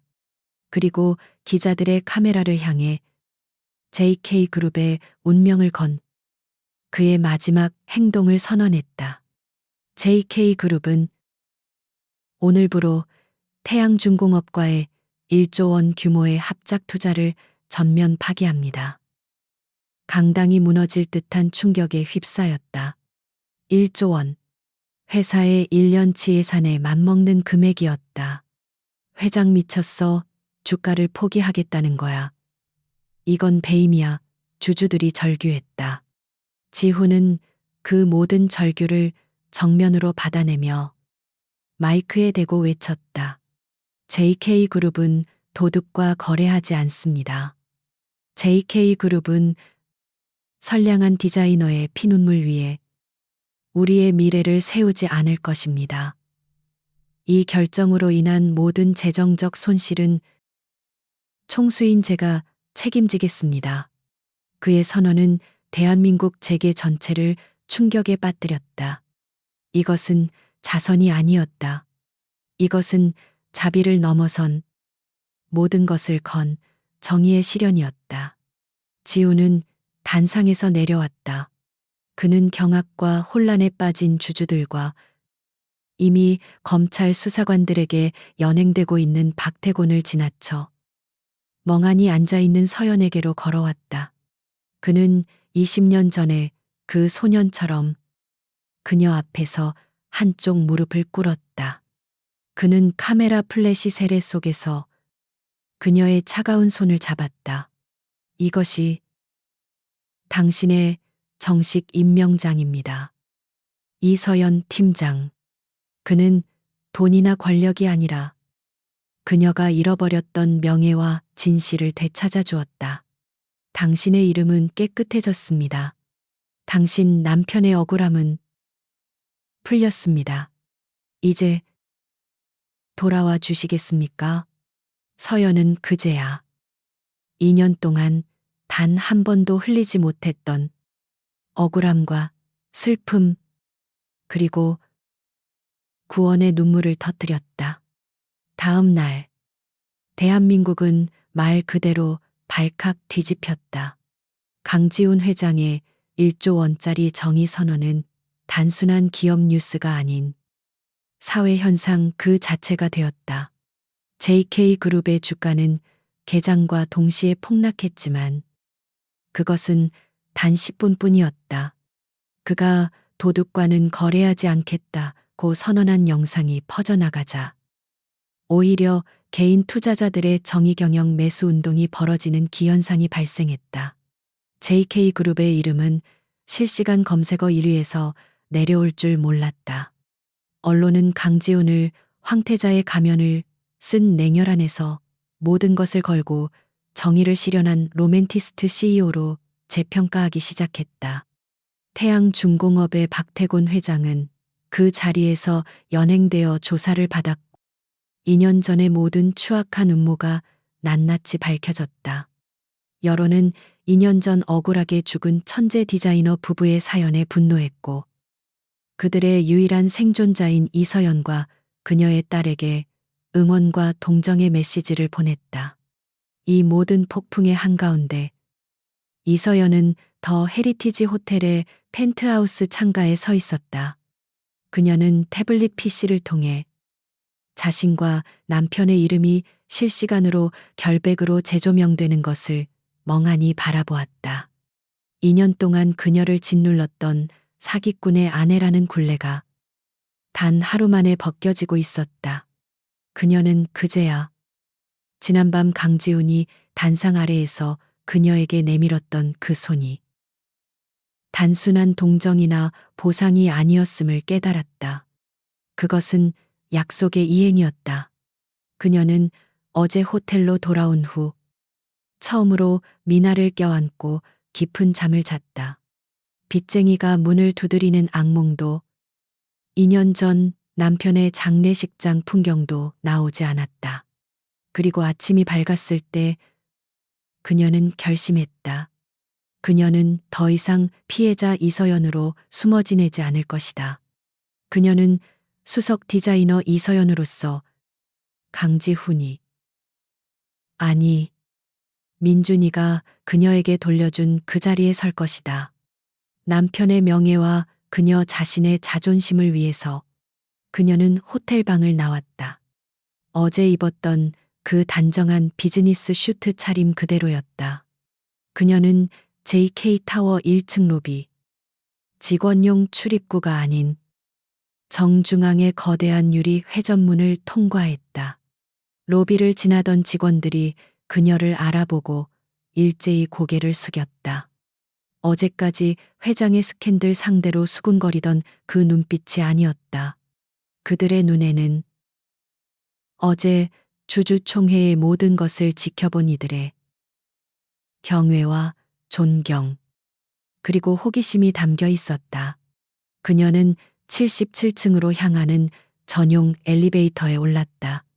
어제 강지훈이 그녀를 데려왔던 텅 비어 있던 그 사무실, 띵하는 소리와 함께 문이 열렸을 때 서연은 숨이 멎는 것 같았다. 그곳은 더 이상 텅 비어 있지 않았다. 사무실 중앙에는 그녀의 손때가 묻은 낡은 세공 도구들이 가지런히 놓여 있었다. 벽면에는 2년 전 공방이 압류당하며 흩어졌던 그녀와 남편의 디자인 스케치들이 최고급 액자에 담겨 걸려 있었다. 강지훈은 그녀가 77층의 명패를 받아들이기도 전에 이미 빚쟁이들의 창고를 뒤져 그녀의 과거를, 그녀의 영혼을 되찾아 놓았던 것이다. 책상 위에는 그녀가 신용불량자가 되면서 사용할 수 없었던 최고 사양의 디자인용 컴퓨터가 켜져 있었고, 화면에는 단 하나의 메모가 떠 있었다. 돌아온 것을 환영합니다. 이서연 팀장. K, J, H. 그는 그녀가 돌아올 것을 알고 있었다. 서연은 자신의 낡은 세공 도구 앞에 섰다. 그녀는 지난 2년간 이 손으로 걸레와 흙먼지만을 만져왔다. 그녀는 조심스럽, 마치 잃어버린 자식을 다시 만난 듯 가장 손에 익은 망치를 집어들었다. 그 차가운 금속의 감촉이 그녀의 심장을 다시 뛰게 했다. 그녀는 옳지 않았. 대신 그녀는 디자인 스케치북을 펼쳤다. 2년 동안 멈춰 있었던 그녀의 시간이 다시 흐르기 시작했다. 그로부터 며칠 뒤, 미나의 진짜 생일날, 강지우는 그 어떤 요란한 파티도 준비하지 않았다. 대신 그는 서연과 미나를 서울 외곽에 있는 자신의 사적인 공간, 조용한 한옥 저택으로 초대했다. 그곳에는 김 비서와 최소한의 인원 외에는 아무도 없었다.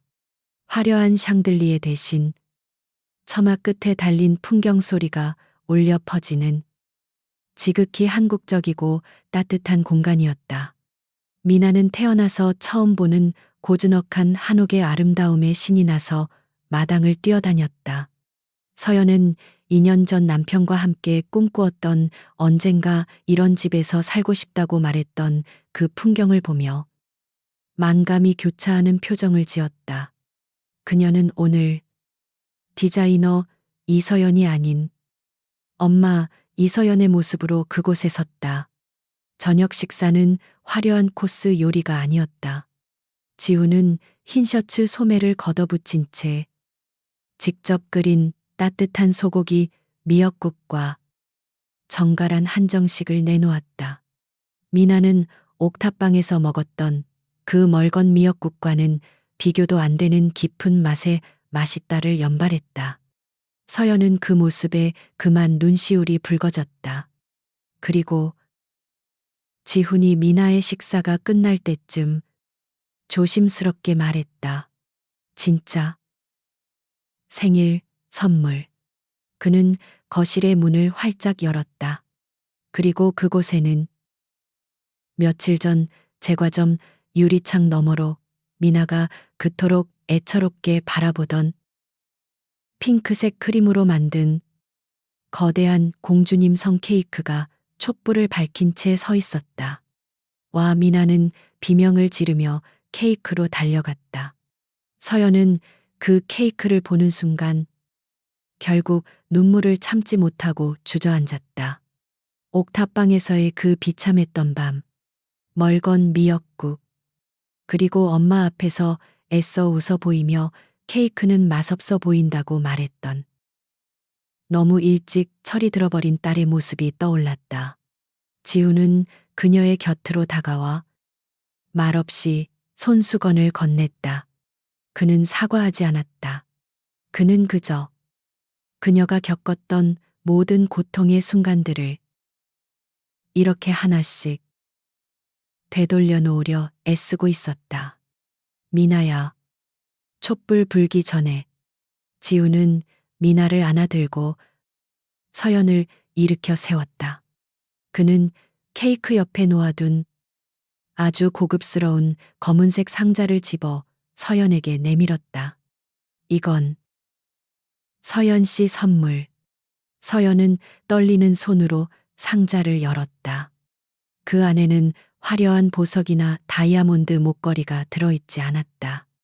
그 안에는 깨끗하게 복원되고 코팅된 루미너스 주얼리의 법인 등기부 등본과 수석 디자이너 이서연, 그리고 공동대표 김진우의 이름으로 정식 등록된 태양중공업에게서 되찾아온 수십 개의 디자인 특허권 원본 서류가 들어있었다. 강지훈, 서연이 그를 불렀다. 아니, 그가 그녀의 말을 막았다. 그는 20년 전에 그 소년처럼 쑥스러운 듯 웃어 보였다. 민준이야. 그는 서연의 어깨를 감싸 안았다. 다시 돌아온 걸 환영해. 서연아. 서연은 그의 품에서 20년의 세월과 2년의 지옥을 모두 견뎌낸 안도와 감사의 눈물을 흘렸다. 미나가 그 두 사람을 보며 박수를 쳤다. 후 부세요. 촛불 미나의 작은 입김이 6개의 촛불을 껐다. 방 안은 잠시 어두워졌지만 세 사람의 얼굴에는 그 어떤 샹들리에의 불빛보다도 더 밝고 따뜻한 행복의 빛이 감돌고 있었다. 길고 길었던 그들의 겨울이 마침내 끝나고 있었다.